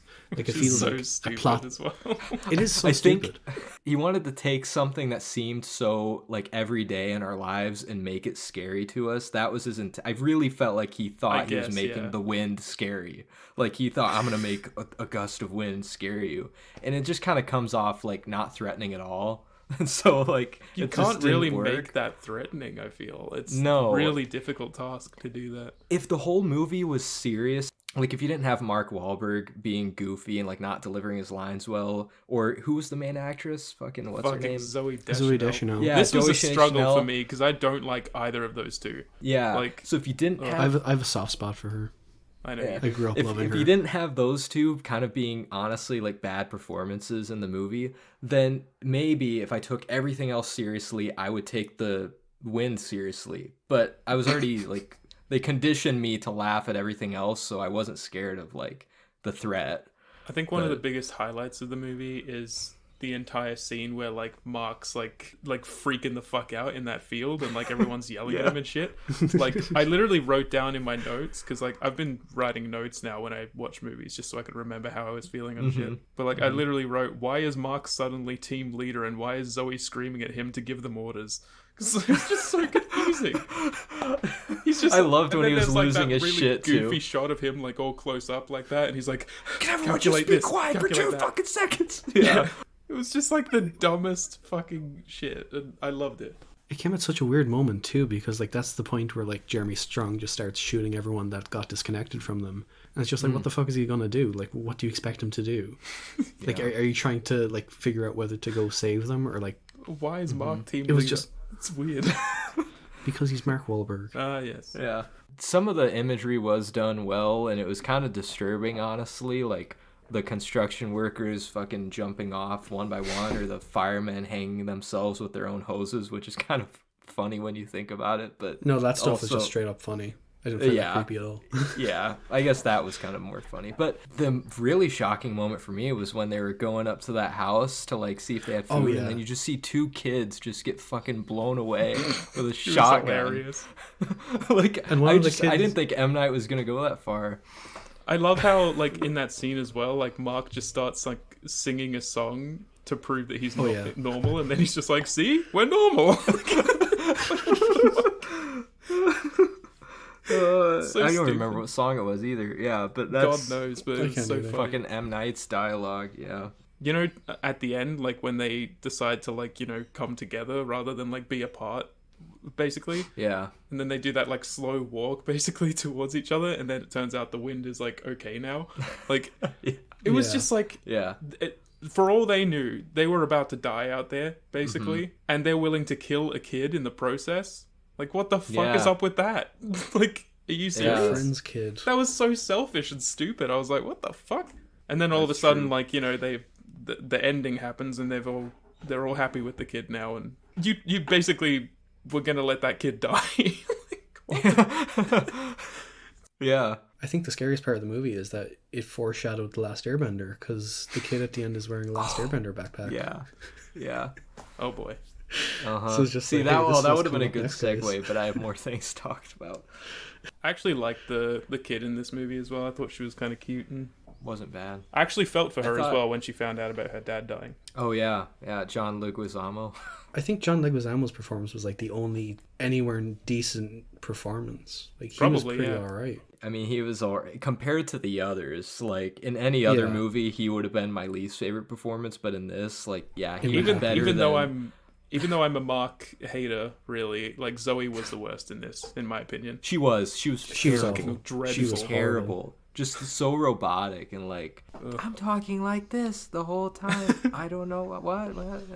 Got to talk about the grandma scene, of course. Like, what the hell? Like, what was going I love on in that the hand grandma's slap. house? The fucking hand The slap is hand crazy. oh yeah, of course, the iconic line that we mentioned earlier. What I found so funny about that scene as well was just like how they do the whole like, you're gonna murder me in my sleep? What? No. And then the scene just ends. And then that's Yeah, it. it's so Like, weird. Right after It's that, so it's so weird. abrupt.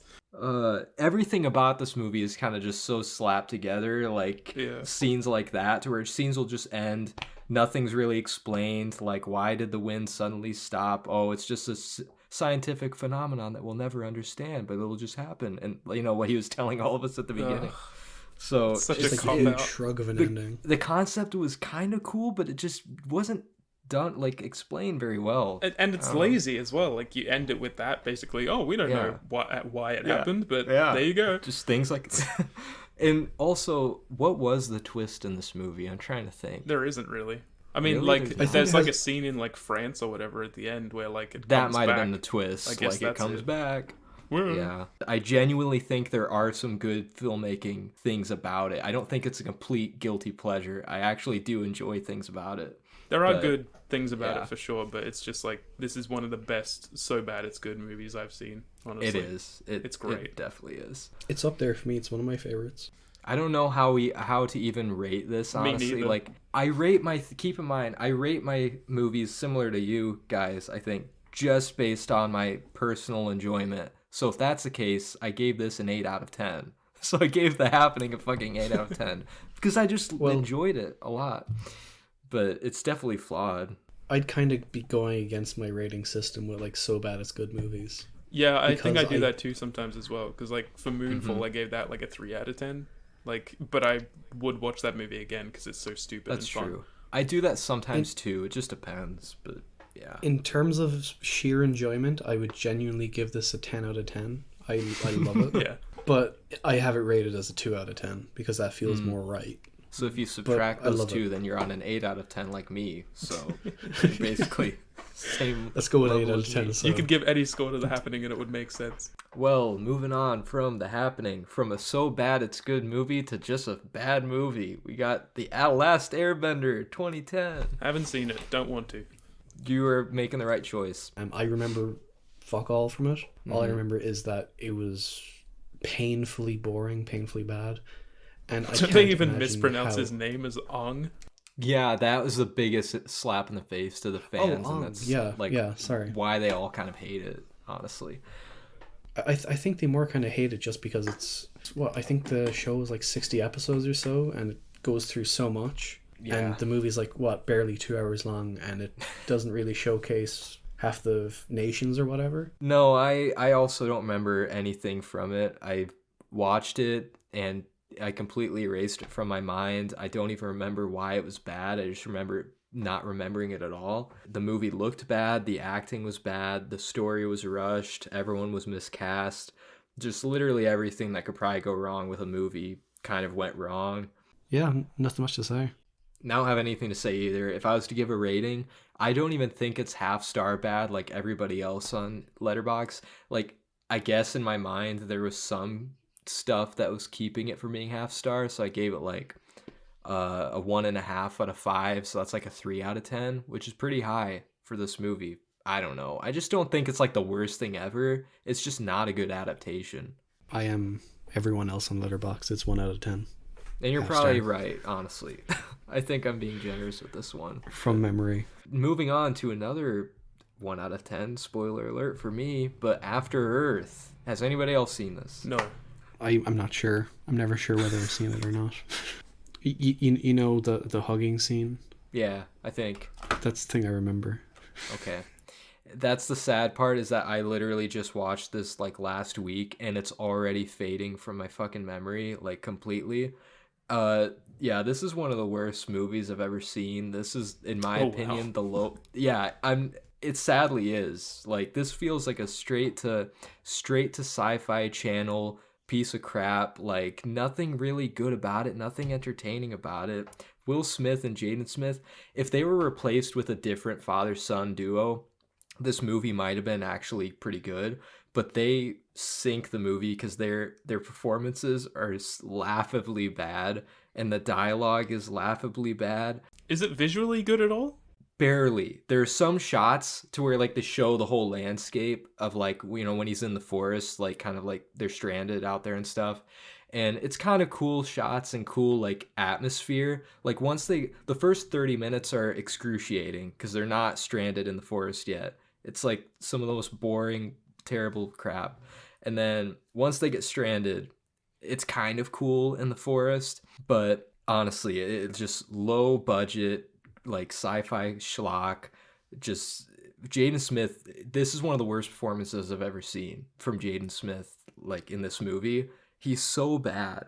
His performance in this was god awful. And even Will Smith, he plays like the stern, strict military father, and he's so fucking boring. He has like one note the entire movie, and it's just like, I'm the strict military father. Kneel, son, like take a knee.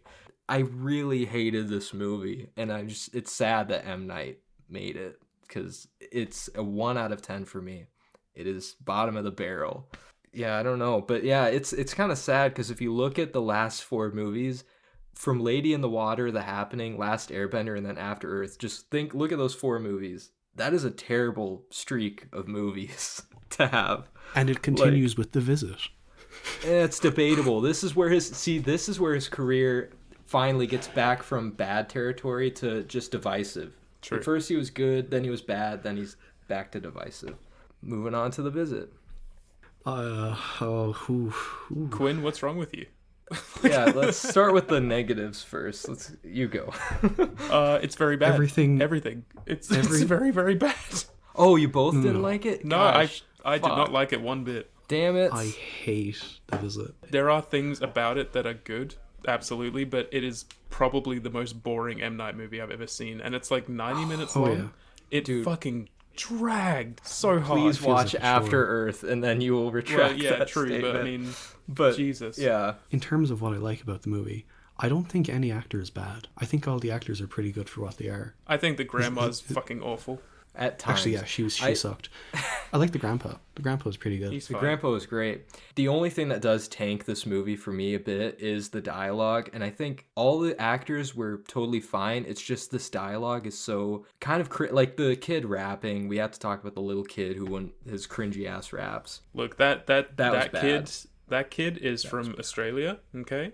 And his claim to fame is a movie called Paper Planes, and I'll have you know that the man who taught me sport and film back when I was a kid, like in primary and high school, is in that movie. Wow. You have So a strange he's connection to this I gotta movie protect Ed Oxenbould. I think he's cool, and also he's kind of annoying in The Visit. Like, he's not terrible or anything, but he's kind of annoying. But like, if you watch Wildlife by Paul Dano with Jake Gyllenhaal and Carey Mulligan, he's great in that movie. One of the best parts. So he's not totally shit. That's surprising because he is my least favorite part of the movie. So Yeah, he's not very good in The Visit at all. But yeah. Like I said, I think the performances are all fine. I didn't mind the 2 kids. I just thought their dialogue was horrific. Yeah, it's Like, mostly the like- dialogue and the rapping, but like in general, he's okay, I think. Since I feel like I'm like fending off shots of whatever here, like, okay, I'm gonna be dodging bullets like fucking Neo. This was my third time watching it. And I had the same reaction you guys did, How? actually. Because my first time, I didn't take much away from it. I thought the kids were extremely cringy, and yeah, it was a little boring at times. Second time, it got a bit better, but this third time, I watched it like full, like, I mean, I don't know how old I was in 2015. I want to say I watched it with a full adult brain now. I mean, I was a teen back then, but I watched it with a clear head now, basically. And it's just kind of cool seeing M. Night do a found footage style little horror movie. I don't know. I just like the execution. I like the execution. I like the atmosphere. I like what he was trying to do. I think the found footage element is fine. It's not like the best I've seen, but it's fine. I Yeah. fucking hate the found footage element. I think it's some of the worst example of found footage I've ever seen. I think it's so shoddily put together. It is badly put together, but like, I mean, it didn't bother me like the way it was filmed, I guess. I was just sort of like, this is how it's going to be, and I'm accepting that, and that's fine. I just moved on from there. But like, that's not the worst thing about the movie at all. But like I said in my review of The Visit, this is the guy who brought us the fucking Brazilian party scene from Signs. That is so well shot. Like, he Yeah. shot that himself with like the kids on set or whatever. That is more effective. Like, it's like a 30-second scene. It's more effective than any of the 90 minutes in this movie. With the way it's shot in this, it's very nitpicky, I know, but it doesn't feel like they're shooting at themselves. Like, there's bits where like the kids are like walking around the camera to talk to the camera rather than just like turning the camera to themselves and then talking, then turning it back or whatever. It always feels like someone else is holding the camera. It takes me out of it, Yeah, and I it can shouldn't be be kinda thinking weird. about that in a found footage movie. Yeah. The reason for that, though, is because, you know, the daughter thinks she's this, like, prodigy filmmaker. She's trying to make this super professional documentary. So, like, that's why, you know, she has the camera set up and, like, they're doing the little interviews. And it takes, for a second, you forget it is found footage because she's trying to make a documentary as opposed to here's a found footage film about my grandparents. But that's what it turns into. It feels like two different movies at times, yeah, because some shots you forget it's found footage and other shots are like really close quarters, like under the fucking when they're So- playing Under like the hide and house. seek, Yeah. under the house or something like that. And The thing with this movie is like it is clearly a horror comedy type thing, but I Yeah. feel like the bits that I was supposed to find scary were more funny, and the bits I was supposed to find funny were just ugh. Cringe. Like, you know, the rapping, like even the scene where they're playing Yahtzee, I feel like that's meant to be like the peak of like the horror comedy element where they're just screaming at each other and they're just like, oh, you can't be a Yahtzee master, that takes 10 years. to me that was Whatever. funny. That was a Yeah, good line. I was- That was a good line. That was a good. It takes 10 years. I thought it was really cringy. Though I did not like when she had the food in her mouth and she screamed That at was the camera. fucking Yeah, it's- dumb. I hated that. I thought that was a bit over the top. So it's definitely flawed. It's not perfect execution. I wrote when I was watching this, like, even with like the kid rapping and all that stuff, I think the most embarrassing part of the movie was that random fucking jump scare that she does when they set the camera up at night and then she just goes in front of the camera like, bah! Yeah. It's just- I was like, oh my god, this is fucking Yeah. embarrassing, dude. That's so stupid. Yeah, I don't know. We just getting the spoilers. Sure. Spoilers for The Visit. What did you think of the twist? Like, because a lot of people think that's actually a creepy twist, like one of the creepiest twists in horror movies. I didn't expect it, I can say that much. Like when she says those aren't your grandparents. Yeah. Like that, a lot of people that freaks them out, and I was like, yeah, that was a pretty good twist. I wouldn't have probably guessed that. Yeah, I didn't expect that. It didn't feel like a twist to me. I was just like, oh, yeah, no, she never sees them. Like, obviously it's not her their grandparents. I I mean, I guess as the painfully viewer, obvious. it's maybe not a twist to us, but to the characters, it's clearly a big twist. So it might, for some people, not work. But But it's treated as a twist for us as well. Because, like, the whole scene, like, where Catherine Hahn is, like, telling the kids, like, oh, sit down. Like, I've got to tell you something. I don't know. I mean, I thought that part was done totally fine. I even thought like the pacing was totally fine, and like I understood what he was trying to do with some of these, like they're gradually going insane, and just what he would. I don't know. It worked for me in a lot of ways, but at the same time, yeah, a lot of parts were cringy. Like I don't need to see Grandpa smear his diaper on the fucking kid's face, or like the grandma fucking yelling with food in her mouth. The weird thing about it was like basically treating like mentally ill patients as like a horror character. Like It was just weird. Like it just really didn't work for me. And they like he does it in like sort of the laziest way possible, where it's just like, you know, what do mentally ill people do? Oh yeah, they laugh at nothing, they scream, they run around naked. It's like I was just like, you know, once I learned what the twist was, I was just like, that's kind of shitty. Like it's just weird. Yeah.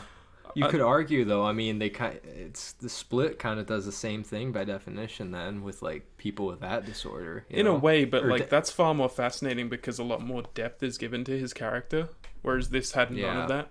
Yeah, no, it did. Split was a much better execution of like mental illness, but like what the horror of it, I guess, is that's what he's trying to do. But the visit felt like just a joke in that element, but I don't know. Yeah. I mean, I get why you like it. It's totally fine that you do, but I cannot get behind it. I found it excruciatingly boring and just very bad. That's all. It's better than his last 4 movies. I'll definitely say that came before this. The Happening. Even if that's not saying much. Okay, well, that's hard. That's hard. I'm gonna have to look at my ranking when we get to that. The Happening is better than The Visit. I think The Happening is. We'll see. Better. I don't know. But I'll say 8 out of 10. I enjoyed it that much. My 3rd time. 2 out of 10. 2 out of 10. Horrible movie. Could be a 1. I don't have a rating yet, but I'm around a 2 or a 3 out of 10, honestly. Yeah. I just did not like it. Hopefully we can all agree on this next one, and that's Split. Split 2016. Slaps. Yeah, Split is great.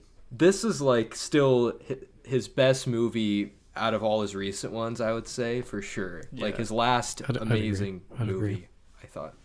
Yeah. I don't know. I mean, fucking James McAvoy plays like 23 different performances, and he kills it. Yeah, he's extremely good. He is unbelievably good in this movie. Yeah. He is so fucking good in this movie. Like, if only the Oscars nominated movies like this, because he totally deserved fucking something for this. I mean, how often do you see actors bounce between this many different, like, just states of mind in, like, a one scene, you know? Well, not only him, but Anya Taylor-Joy as well. She's fantastic, too. Yeah, she really is.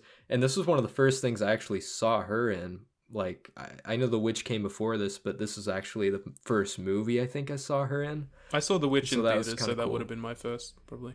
But no, I mean, this just feels like a return to form for Shyamalan, honestly.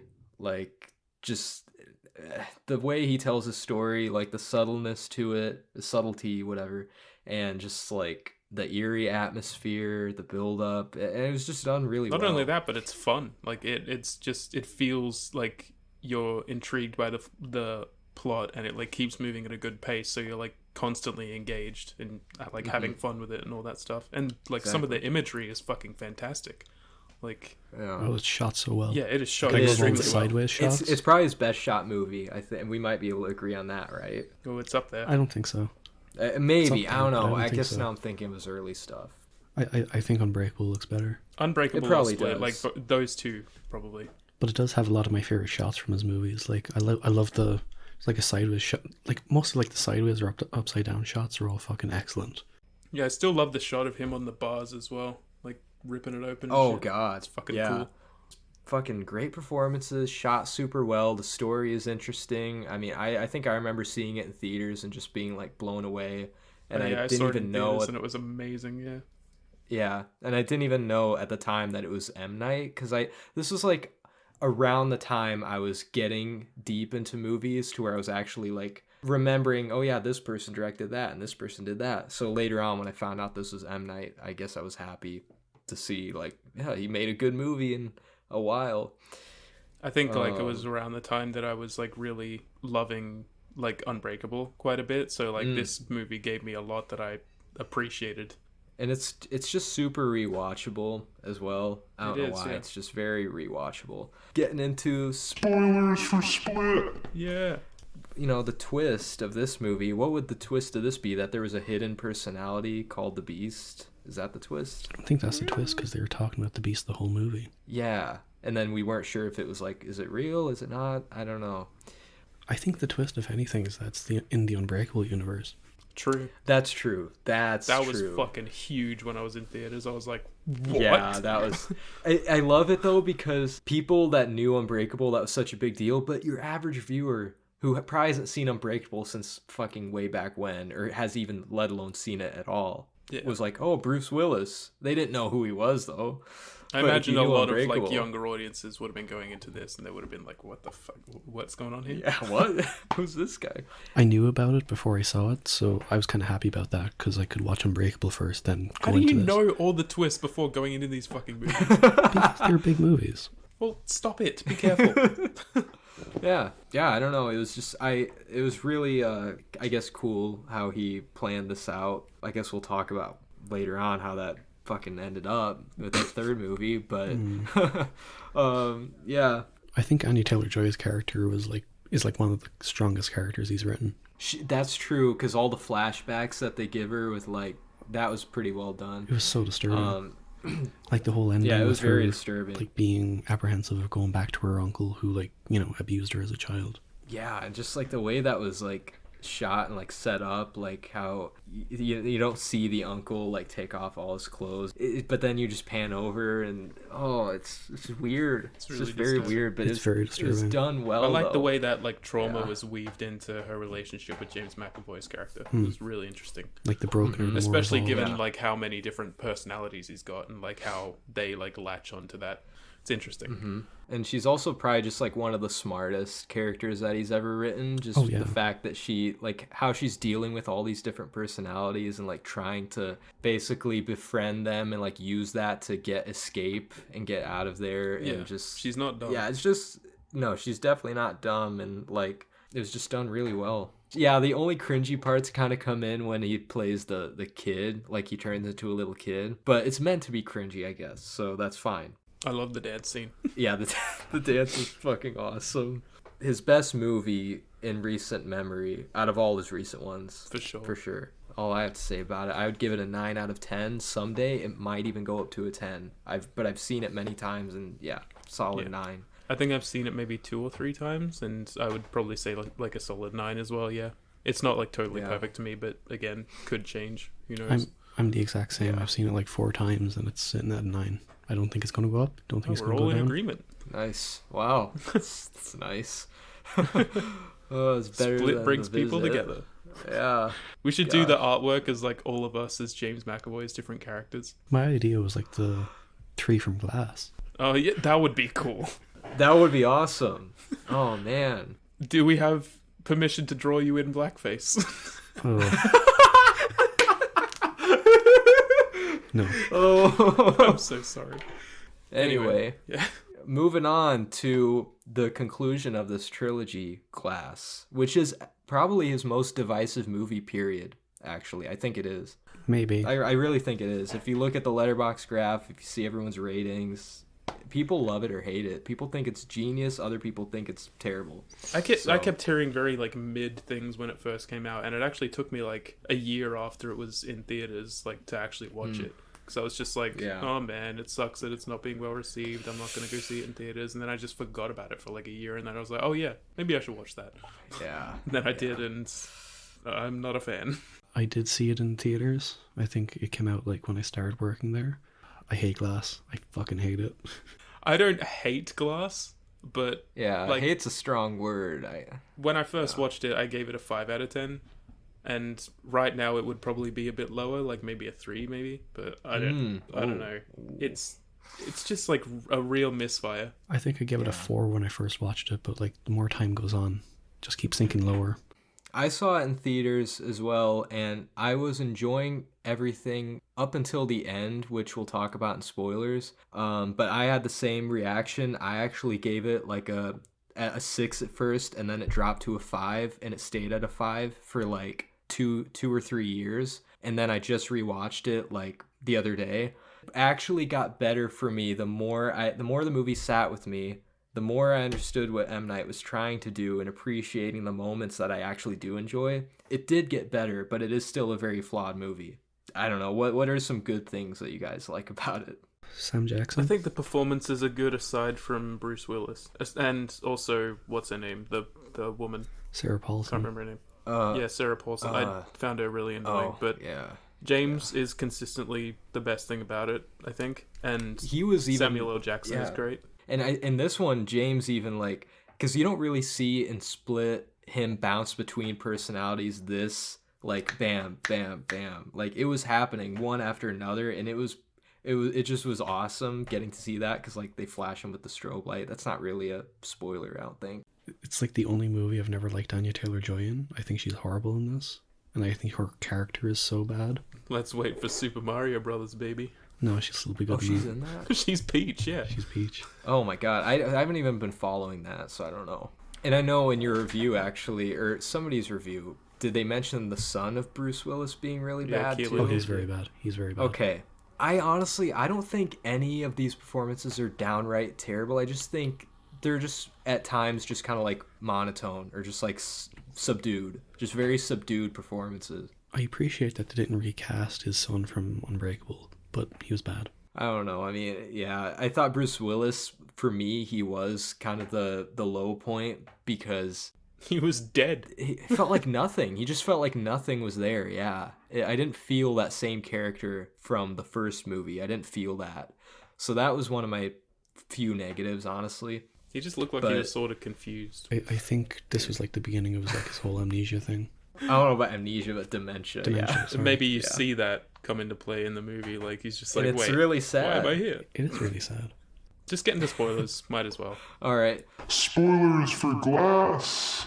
I like that it continues to be like an anti-superhero movie where like Mr. Glass is always talking about like the big fight being on the skyscraper or whatever, but the fight just takes place outside the mental institution. I think that's pretty cool. In a parking lot. Like it all takes place in a parking lot. Like what? And it's also, I think this is the most anti-superhero movie ever because the whole movie, it's just driven on the like trying to disprove the fact that like these people are even superheroes, you know, like that's the whole point, is to like prove that maybe they aren't like special. Interesting in concept, but it's a fucking bore to watch. At least how it was written in this movie. Like, my god, I wasn't a fan of the way it was put together, but I can definitely appreciate that people like it, and it makes sense to me why. Because there are a ton of good ideas, and like for some people they may think it's like executed good, but I just can't get on board with that. At times the pacing really does drag throughout, like that was my biggest problem, of the middle. Yeah, the big chunk of the middle, when as soon as they hit the psychiatric hospital, there's moments that I'm actually interested, like the strobe light scene with, or the the flashing light scene with James McAvoy. Or like how Mr. Glass is like orchestrating his escape and shit. Like that stuff was cool, but then there's scenes that drag. And I really wish the whole movie was just the first 20 minutes. The first 20 minutes I actually love. Me too. Like where Bruce Willis is tracking down James McAvoy's character and like they kind of have their little fight. And like if that was the whole movie somehow, that would be cool. I don't need this psychiatric hospital shit, but then again you need it to get the point across, which is like trying to disprove it's just they spend superheroes. So long in there. Like as soon as it gets to that point, I'm just like, I don't know, I'm checking out right now. Like yeah, like that first 20 minutes had me hooked, and then after that I was like, oh man, it's really But then again, like Keelan said, I mean, this is trying to be like, it's carrying on those anti-superhero themes to where maybe that was M. Night's way of like just completely like he could have had the whole movie be that and it would have felt more like a superhero comic book movie, but instead I'm gonna subvert everything you're expecting and I'm just gonna take them and throw them in a psychiatric ward. But does that make a good movie? I mean, it doesn't make a good movie, but it makes me at least appreciate what he was trying to do. Yeah, like I understand what he's trying to do, and it genuinely works for me in a lot of areas. For me, literally, the only issue was the pacing this time. And there's so many things about like M. Night's like direction and like the things that he wants to do that I always appreciate. I'm always like, yes, like this is a great idea. I'm glad that you went for this, but like in execution, some of his ideas just do not work, and I think Glass is a prime example of that. That's fair. I mean, that's his ideas are always super big, but his like execution, it's gonna be hit or miss for people. But we gotta talk about the ending. Like fuck, what a lame outcome for our characters. I just gotta say, Bruce Willis's death is like a slap in the face. I would argue it's the worst death of a character, or like the most anticlimactic death of a character ever in any movie. It is so bad. Like to one that you've been attached to, you know. drowning in a I remember puddle. watching that in theaters, and that's what like brought my rating down a full star, was just that one detail. But this time it still kind of bothered me, but I chalked it all up to the, I'm going against the norms of the superhero genre type, subversion M. Night was trying to do. So artistically, I like what he was trying to do, but it still didn't work that well. I don't know. And then the whole like cult thing, like where that was kind of shoehorned in. That was the big twist, where like she's a part of this group that tries to hide the fact that they're superheroes and maintain balance in the world. So stupid. I'm not gonna lie though, in concept, it's cool and it makes sense. Like you would have these people trying to like not have superheroes become a thing, because you can't let superheroes just like, fucking run around. It is just like put in there for the sake of a Shyamalan twist. Like that's it. Yeah, I mean it kind of is, but the part about that I really don't like is how they form their meetings. Can we talk about how unpractical it is? We're all just gonna gather in a restaurant, and once everybody that's not a part of this group leaves, then we'll talk. Like that was fucking weird. It's fucking stupid. Like you couldn't just get a fucking warehouse somewhere and gather. You have to gather in a God. restaurant and wait. But I guess that adds on to the whole like things like this could be happening in plain sight type thing that M. Night always tries to do. The last thing, I guess, the ending, I actually did like the ending a bit more. The where the son and Anya Taylor-Joy and the grandma, like they were all important people in the other characters' lives, and the fact that they like tried to expose the truth about this like organization, that was kind of cool. I guess it gave them a purpose to do something, and it like gave us like a hopeful feeling at the end of the movie. I remember just not liking that at all. I just thought it was a shit ending. It's not gonna work for everybody. It's really not. It took me a second time to like be like, okay, that was, I get what he's trying to do. I'm glad I rewatched it, because like I said, I had it at a 5 out of 10. It actually jumped to a 7 out of 10 for me. To me, it's like, you're gonna probably hate me for comparing it, but this gives me like Last Jedi vibes, to where the director tried to subvert what you were expecting about this type of movie, and it has crazy ideas, but it's not going to work for everybody, and half the fan base likes it and the other half doesn't. Yeah, and that's so very true. It's a total Last Jedi of his filmography, and for me it works, and I honestly only see it maybe going up with each rewatch, but I don't know how often I would ever go back to it. Well, there's a film that M. Night did called Unbreakable where he does exactly that. I hate it. 2 out of 10. Every time I think of it, I get really pissed off, and I just kind of wish it ended with like a little tease at the end of Split. I have it at a 5 out of 10. Like I said, it probably would be lower for me. Who knows what will happen when I rewatch it eventually? But I can't see it going up or changing. I just don't think it's a very good movie, and it really was a bad end to the trilogy, I think. Certainly not as good as the other two. I think we can all agree on that. We can all agree on that. It's definitely the weakest of the three. By far. Yeah. Well, moving on to Old. This is, Keelan would not stop going on about this when it came out, so you can start us off if you like. I think it was like one of the first films I saw when cinemas reopened, like after during COVID, and it was perfect. I love Old. Old is one of my favorite Shyamalan films. I think it's great. I don't love it as much as you. It's like, for you, it's probably a so bad it's good thing, right? Oh, it is. I love it. Yeah. I love it. Okay, for me, it's like that, but like not enough of that. I don't know. It's like The Happening is the top of like so bad it's good, I think. But like Old, it bothered me because I really felt like there was a very, very strong concept there and a lot of ideas that I really liked and would have loved to have seen been executed better, but it was not. So yeah. It's like half so bad it's good and half like so bad it's actually bad. I like Old more than The Happening. That is cringe. I'd have to disagree as well. Yeah.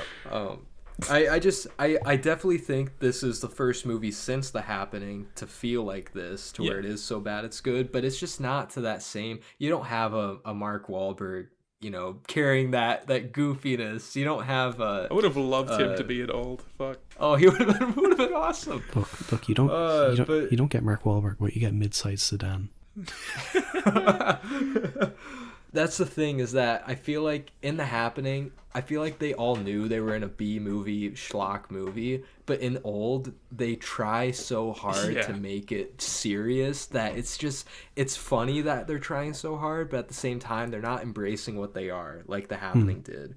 So it's like conflicting for me too. But that's understandable because, like, again, I do think the concept is genuinely amazing.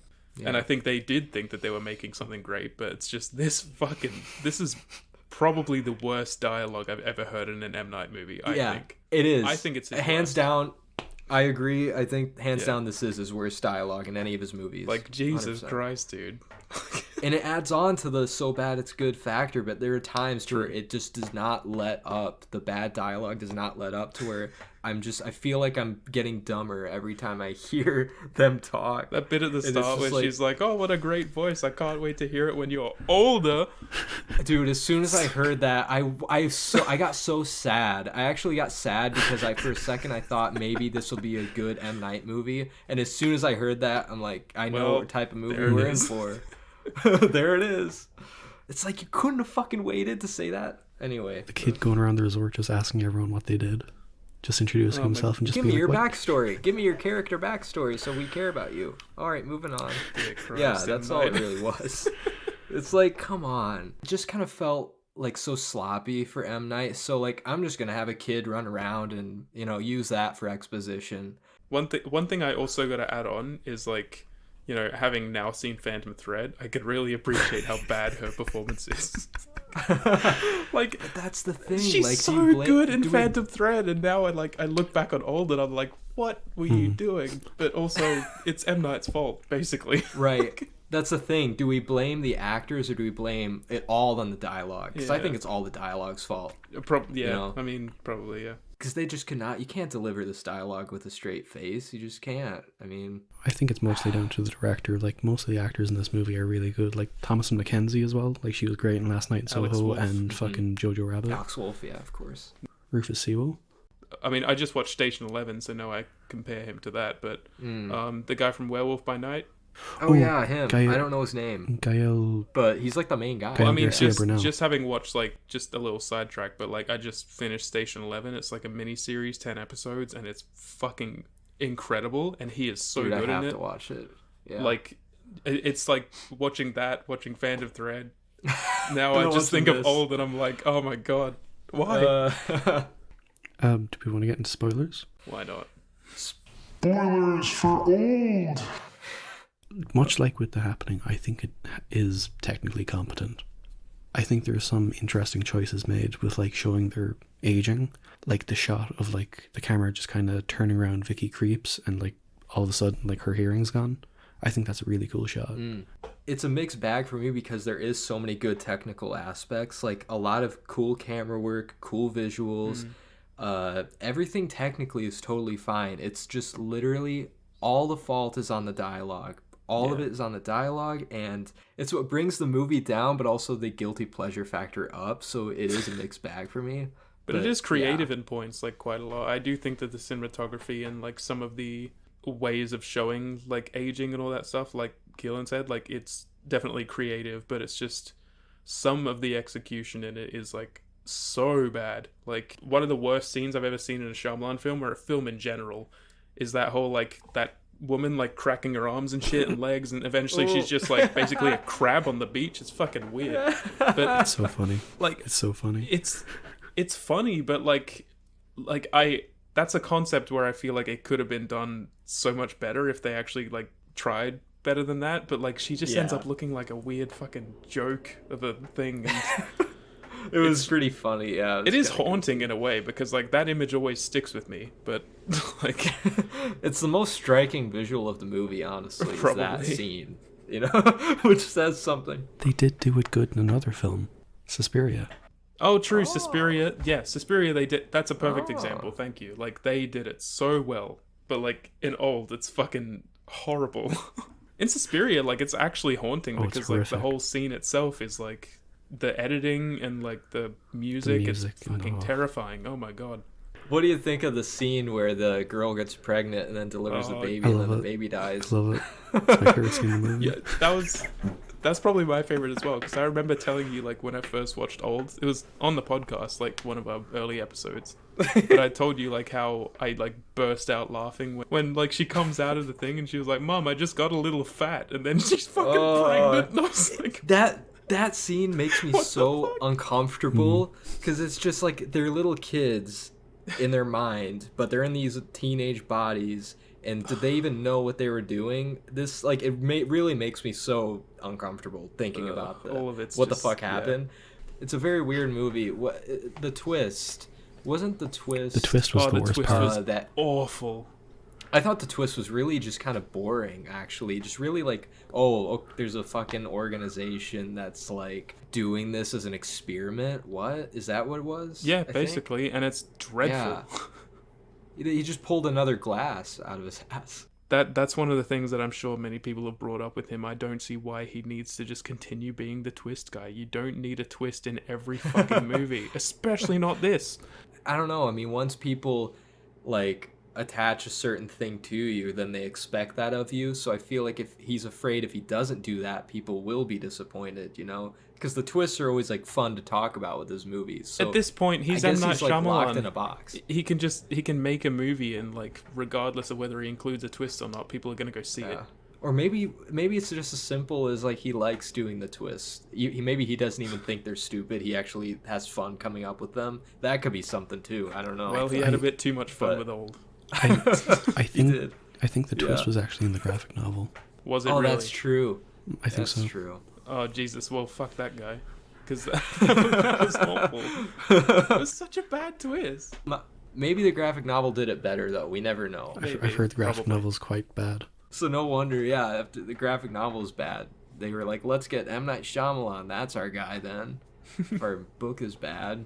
We're shit-talking it, but at the end of the day, I have it as a 6 out of 10. So, like, it is okay because I do like the technical stuff, and it is funny because it's kind of so bad it's good. It's just not to that level of The Happening for me, though. It's just not. No, not at all. But not quite. It's still really I need fun to rewatch it. At points, but it also just kind of bothers me. I have it at a 2 out of 10. I don't like it very much, but it's fun in part. You know, my critical side gives it a 2 out of 10, but obviously 10 out of 10 in enjoyment. I love it. Well, it's time to get to his most recent movie, Knock at the Cabin. Yes. Woo! Knock at the Cabin. I really liked it. Really liked it. Yeah. It's a very good movie. I like that it's just a simple, straightforward thriller. I thought the cast was great. The performances really held it up. Like Dave Bautista. Best part. Good. Yeah. Dave Bautista was so good. Very good. He was excellent in it. I just need more from him, like, immediately. Well, shit, now, I mean, he's I don't think he's doing Drax anymore, so we'll finally see movies like this, I think. One thing that threw I mean, the next thing we will see him is probably Guardians 3, right? So.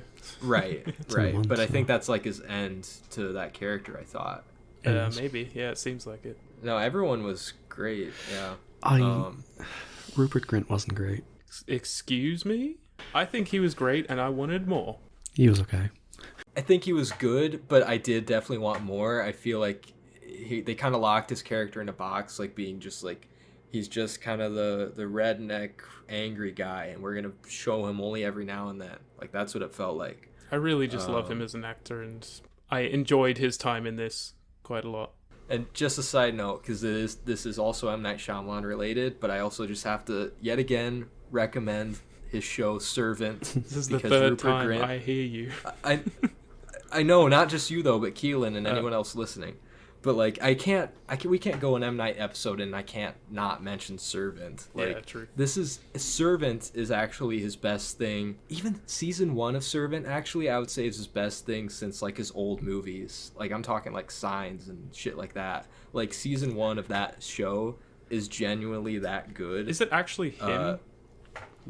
He basically, he's writing the story, producing it, and I think he might have directed some episodes. Yeah, he did direct some episodes. It's like his brainchild. Like, he came up with all of this, and he's like behind the scenes with all of it. So it really feels like M. Night, even though he's getting other people to direct episodes. Yeah, maybe I'll watch them. Really freaking good. But anyway. I like the way they used violence in the movie. I like that it was always off screen. I think it made it more impactful. And it didn't feel like they were trying to like bring down the rating a bit. I don't know though, wasn't it still rated R? Yeah, because they said fuck a lot. So I mean, I kind of, part of me appreciated, like, yeah, don't always show all the violence, but at the same time, it feels like every death was off screen, and it just, if they would have just showed something every now and then that would have like really left an impact, or like made me feel like shit, you know? I mean, I honestly disagree with Keelan. I think that the violence should have been like shown more, definitely. I have a lot of reason for that, but it gets into spoilers, so I won't do it right now. Okay. Well, before we do, I guess, there is some case of bad Shyamalan dialogue every now and then to where, and I was kind of getting scared. Like, every time in his new movies, if I hear a bad line of dialogue, I get, like, scared. Like, oh no, don't do it. Don't ruin your movie. But, like, in this one, it was after they broke into the house. What? I don't even remember the chain of conversations to lead her up to say this, so I don't know. But like when one of the girls was saying like, I have very mixed feelings about this door or something. I don't know. Yeah. Do you remember that line? Yeah, that was just really weird. Yeah, I don't know. Let's just get into spoilers. All right. Spoilers for Knock at the Cabin. So about the violence not being shown, what was about that? Yeah, I think like most of that just comes from, like, I mentioned this on one of the last episodes, but like I know how the book ends now, like because Julia told me and we discussed that a little bit, and that's like a far more violent or kind of fucked up ending. What I wanted from Knock at the Cabin was for it to go to that direction, so I feel like if it did go to that direction and the violence was used in a different sort of way with like that ending in mind, it would have been a better movie for me, because I think that the violence actually works within like that kind of story where it is more fucked up. I sort of agree with you in the sense that like I wanted a more ambiguous and darker ending, but I didn't feel like I was going to get it. The way it ended, I'm kind of fine with it. I just wish it was a bit more ambiguous. The way it ended was my biggest problem, like the movie, I mean. It's too like hopeful and boring and Hollywood and... But most of M. Night's movies do have kind of a hopeful ending. Yeah, but So I it's didn't kind want of- that, so Me too, Sorry. but I just didn't want that.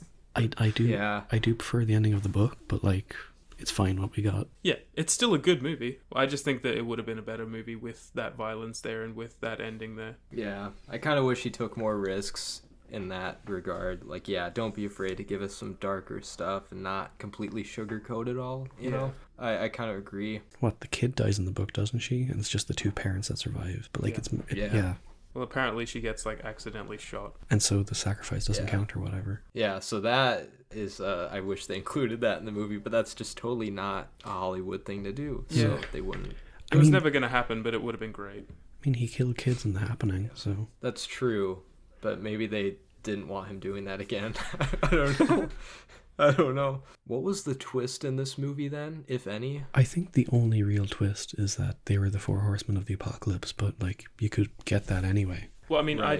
I didn't really gather that up until they said it, and then I was like, oh yeah, well that makes sense now. Yeah. So Like Which I also didn't like how they had to explain that to us right away. I didn't like that he either. represents this. He represents that. Like, yeah, like we could have pieced that together ourselves. I kind of knew already they were that. But I guess I needed it. I was too small brain at that point. well, I don't know. We are simply smarter than you. Yeah, fair enough. I don't know. I mean, overall, it was well done little thriller. With the ending, like I kind of wanted it to be more ambiguous in that, like he goes on in life like not knowing whether or not he made the right choice to kill his husband, you know. I think that would have been more interesting to do, but obviously, you know, Hollywood film, you kind of have to wrap it up in a neat little bow. He was kind of the one that Yeah. I wanted to survive the least, though. Honestly, he was really annoying me. Yeah, I know. I Like didn't he was making him. the He was- dumbest decisions ever, and I was just like, dude, shut the fuck up and just listen, please. Yeah, he was such a hothead and like kind Yeah. of just like not fun to watch. But I understand after you get the backstory of why he's so angry and defensive, you know, I get it. Like he got beat up in a bar because he was gay and all that. It's not like much of a incentive for me to actually care about him. No, me neither. I was just like, Yeah. yeah, like that's shitty and all, but like you're kind of just being a dick right now, and like maybe it's good if you do listen to what's going on and Right. stop doubting He's- everything. No, but the thing with it was like he thought it was a hate attack just because it was Rupert Grint, and I think that's sort of understandable. Yeah. Yeah, but like they kill him, sacrifice him basically, and like after that it's like, you know, why would you continue thinking that it was something to do with him? They're quirky fellas. Yeah. I just wouldn't. I don't know why he kept. Quirky fellas. Yeah, they're quirky fellas. Okay, fair enough. You've explained it. No, his character really did annoy me the most too, honestly. But I thought he was fine. it didn't ruin it for me. It didn't ruin it, and not even the ending, like me wanting to be darker. That didn't even ruin it either. I think honestly, the only things I didn't need was like the flashbacks with the couple. Yeah. Like, oh, they're at their parents' house. Like, what does this have to fucking do with anything? Like, it really doesn't. They could have cut It was just that sort out. of like a little like interlude between all of this shit, you know? That's all it really It was just felt a like. backstory. Yeah, backstory, I guess. But it just like brought the movie to a halt every time those scenes came up. I was really into the scene before, and now I don't care about this. It sort of felt like it was just like, you know, let's give you this scene where you're all like really tension filled and stuff, and then we'll cut to this scene for a bit, and then we'll go back to that scene so that it's not like all tension all at once. It's like, that's kind of just lazy. Yeah. It could have been tighter. I suppose, yeah, that's true. But overall, still a good to great movie. I gave it an 8 out of 10. My after watching it, and I'll stand by it. I'm around a 7 right now. I don't know quite yet, but yeah, I'm roughly around that, I would say. Yeah, I'm a solid 7. I really enjoyed it. Well, we got to get our damn rankings out of the way now, finally. Rankings and then listener questions. Oh boy. You've each watched how many again? Just so we can do the ranking properly. 10. Like back and forth. I watched 10. 11. I'll do my 13, then my 12, and then my 11, then Keelan does his 11, and then we all do our 10s, and then back and forth, I guess. 13, dead last. I have After Earth. I really think it's that bad. It's one of the worst movies I've ever seen, let alone M. Night's worst movie. So just don't watch it. It's just super boring. And then at 12, I have The Last Airbender. It was the worst for a while until I did watch After Earth. So, and then at 11, I have Lady in the Water, because I simply just don't remember anything about it. It's just forgettable. Maybe it would jump higher if I rewatch it, but I just do not feel like rewatching that. My number 11 is Last Airbender, because I just remember violently hating it as a 10-year-old. My 10, I have Old. It's very enjoyable. I don't know, it just doesn't have that happening magic for the so bad it's good M. Night. It just kind of has more bad than good. Yeah. But it does have enjoyable moments. It's still a solid 6. Oh, my 10 is The Visit.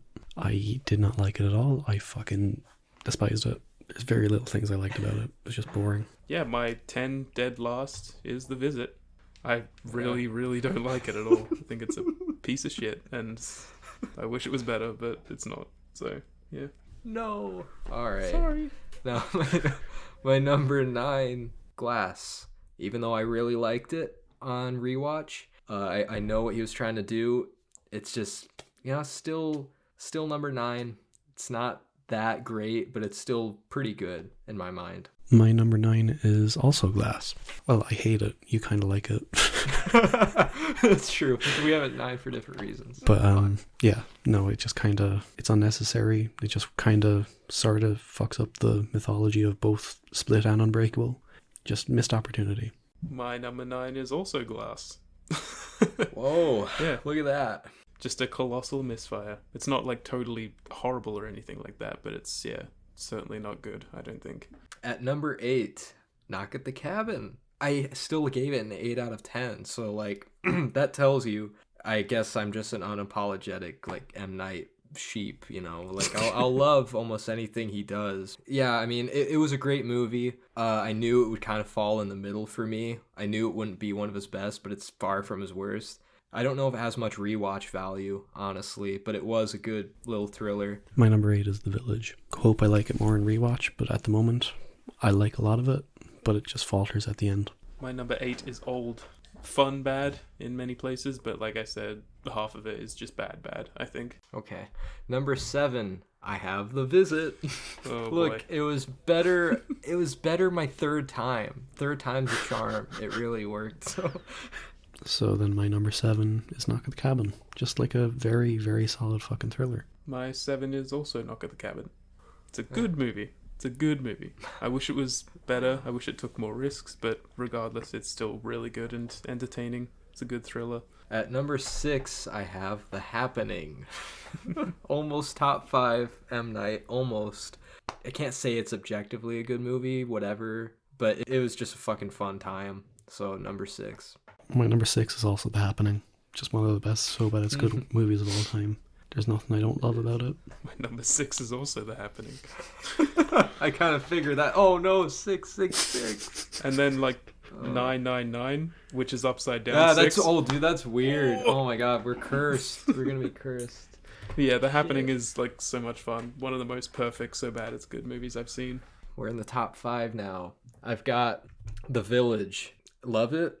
It's a great movie. I really want to rewatch it because it's not as fresh in my mind. So who knows if it could have jumped up a bit higher, but it's definitely top 5 M. Night. I don't think that's ever going to change. Disregarding Split, it was his last golden years movie. My number 5 is Old.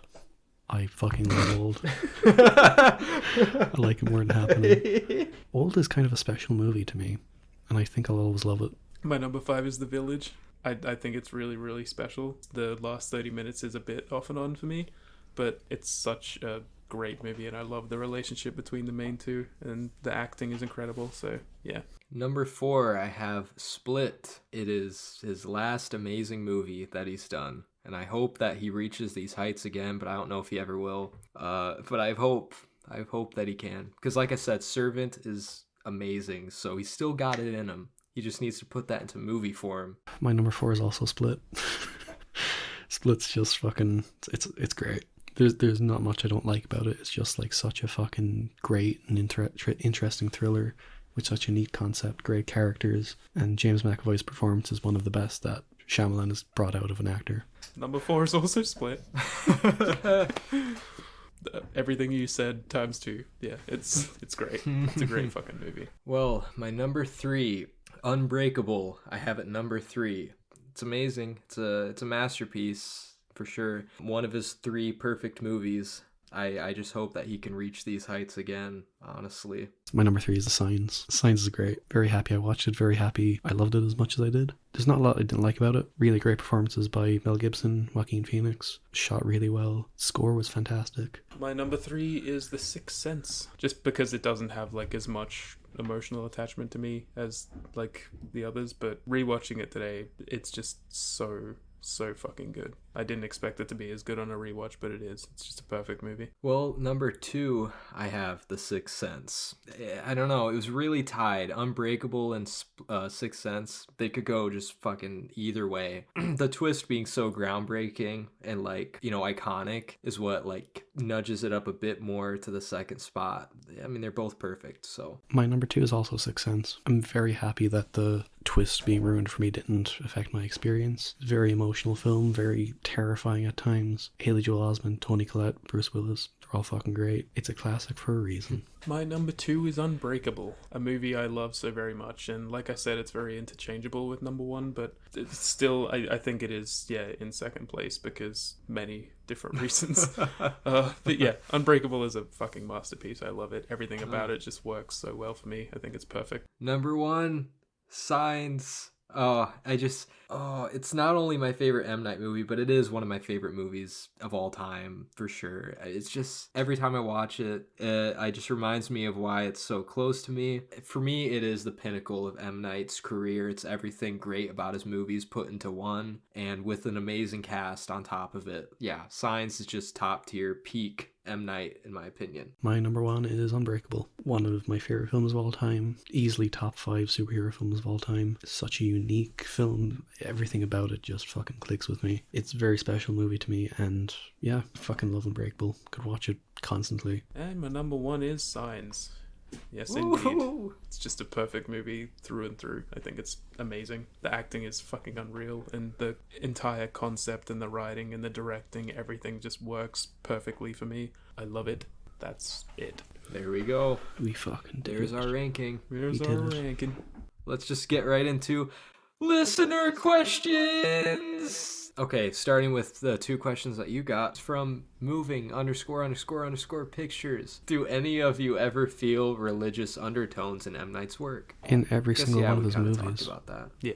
Yeah. It's not completely Especially like Signs. It's not completely like shoved in your face all the time or anything like that, but yeah, they're there. Even Signs, which has the most obvious undertones. I mean, the dad is literally like a priest, but it's not. Yeah, it's done so well to where it doesn't like shove it in your face, like you said. Is there any, also from Julia, anything specific in filmmaking that you love that feels like only M. Night can do? That's a good question. That is.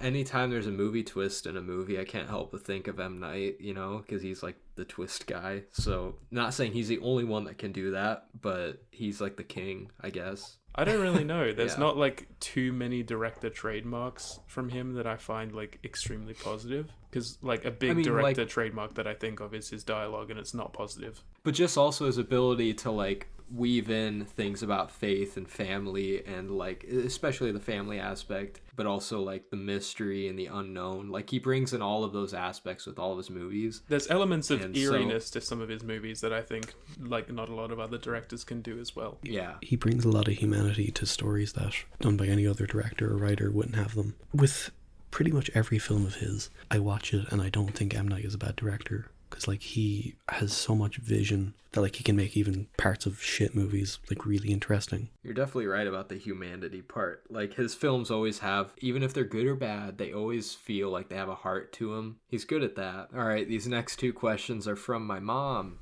At Follow Francie on Instagram. She asked, I love how he plays a small role in his films. Any other directors do the same? Well, Hitchcock did. David Lynch does it in Twin Peaks. I was just thinking of favorite directors that I like went straight to Gaspar Noé for some reason and remembered him in Love, and then I'm like, oh god. Gaspar Noé Love, man. Holy shit. Yeah, what the fuck?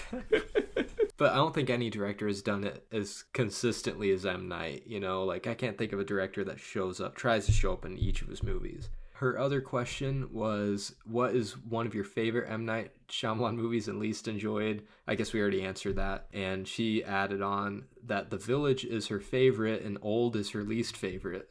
That's fair. That's fair. From movies that don't suck, does M. Night need to switch up his style since he's so hit or miss? No.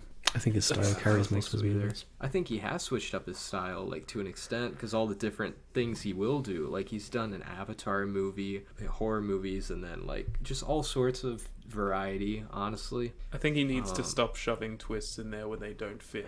That's true. I feel like he needs to serve the story rather than just shoving a twist in there. Yeah. From Brian_is_nerd. I loved Knock at the Cabin. The twist of there being no twist. Brilliant. Well, there kind of was. That's true. And that whenever M. Night does no twist, then people are going to say that was the twist, him not doing a twist. So he's always going to be the twist guy. He's forever cursed with the twist guy. From Campo.reviews, he has two questions for us. What's the first M. Night movie you remember seeing? Talked about that a bit. I think Sixth Sense. I think. Last Airbender. And Signs. For me, it's the Last Airbender. His other question was, what's the worst M. Night movie and why? Last I guess we Airbender. talked about what it was. But The Visit sucks. I do not After like Earth, because it's so boring and the effects are terrible and the performances are the worst I've ever seen. And the story sucks too. I may agree if I watch that, but for now it's The Visit. Fair enough. From All Right So Reviews, is M. Night the modern Hitchcock? He was for a while. He was at the beginning of his career, but not really anymore. Yeah, not anymore, really. I think movies have gone in a very different direction, like, since Hitchcock. Like, Hitchcock was so long ago now. It doesn't feel like it's translating over as much because, like, a lot of his, like, ideals and all that stuff, like, has sort of been done to death now. I don't think that M. Night is the modern Hitchcock. I think M. Night is a icon in himself. I Quite think the he icon. started off kind of feeling like the modern Hitchcock, and then he became his own thing. I can't compare him to any other director. Last question from Lulu Reviews. Do you consider some of his films so bad they're good or just bad? Yes. Yeah. Yeah. Yeah, The Happening is so bad it's good. The Happening, Old is that to Old. an extent. The Visit's just bad. Agreed. I think, yeah, After Earth and Last Airbender are just bad, and Happening Old are so bad it's good, and then he's made masterpieces, so... Yeah. He's the only director to make literally fucking masterpiece, unwatchable, He's made so everything. bad it's good. Everything. He's done everything. He's all over the place. That's what's That's so why I love interesting him. about him. And on that note, it's time to wrap. Yeah, we gotta wrap up. It is dark out. Oh my god. We got to thank our patrons before we forget. Thank you to Kath.reviews. Kath, thank you for being a patron for this long. Love ya. Thanks, Kath. Love ya. We appreciate it. And thank you to Julia, moving___pictures. We appreciate that as well. And Sarah's Popcorn Chat. Can't forget Sarah. Thank you so much. Thanks, for Sarah. being a patron. And Ardor Film, Amy. Yes. Thank you very much. You got to do it this week. Yes. I Thank you was very afraid. much for being a patron for this long as well. Means a lot. And thank you, Liam's mom, Luna ____ Pearl, for being a patron too. Thanks, It Mom. helps us out. Yeah, and thank you all of you guys, because it helps us be able to get the artwork done, honestly. Like, it helps with a good chunk of the artwork. It really does. And thanks to all the people who keep listening as well. You guys are never getting any of my money. Fair enough. Do you want to maybe just talk about the other monetary stuff we had going? Well, do you want to explain the $1 Patreon thing? I mean the other thing. The one on Patreon Oh. was just we've put on a $1 one on there now. So if you're someone who's on a budget or doesn't want to pay that much, then you can go ahead and do that if you like. Yeah, the other ones are just $3, $5, and $10 and $20 and all that shit. Yeah. But this one is just a nice little $1 if you want to support the show. Every little bit counts. Also, if you check in the description of both the podcast or each episode that we do, go to the very bottom of that description. You'll see a link to Anchor saying if you want to support the show. I think it allows you to just give a one-time donation, so you don't have to subscribe or anything. If you just want to give a one-time donation. And you'll, of course, be thanked on the show for that. So Oh, yeah. we appreciate 100%. all of you. Appreciate you to death. Yeah. You can find me at Views by Quinn on Instagram, Letterboxd, Music Board, Goodreads, Serialized. That's about it. Just check the link tree. And where can they find you, Keelan? It's letterboxed. What's Just your handle? Letterboxd. Only_shallow. That's my handle. I also have a music board. I think it is also only_shallow. And you can find me at Movies Music Me on everything. Go to the link tree, YouTube, Instagram, Music Board, Serialized, Letterboxd. The podcast has a TikTok now, by the way. It does, yeah, that's true. We need to mention that. So all of that shit will be in the description. Just go to the link trees or whatever. And don't forget to rate the podcast on Spotify. We would appreciate Yes, that very much. Please. All right. Well, with that being said, all right, bye, everybody. Bye. And Goodbye. peace out, bitches. Woo!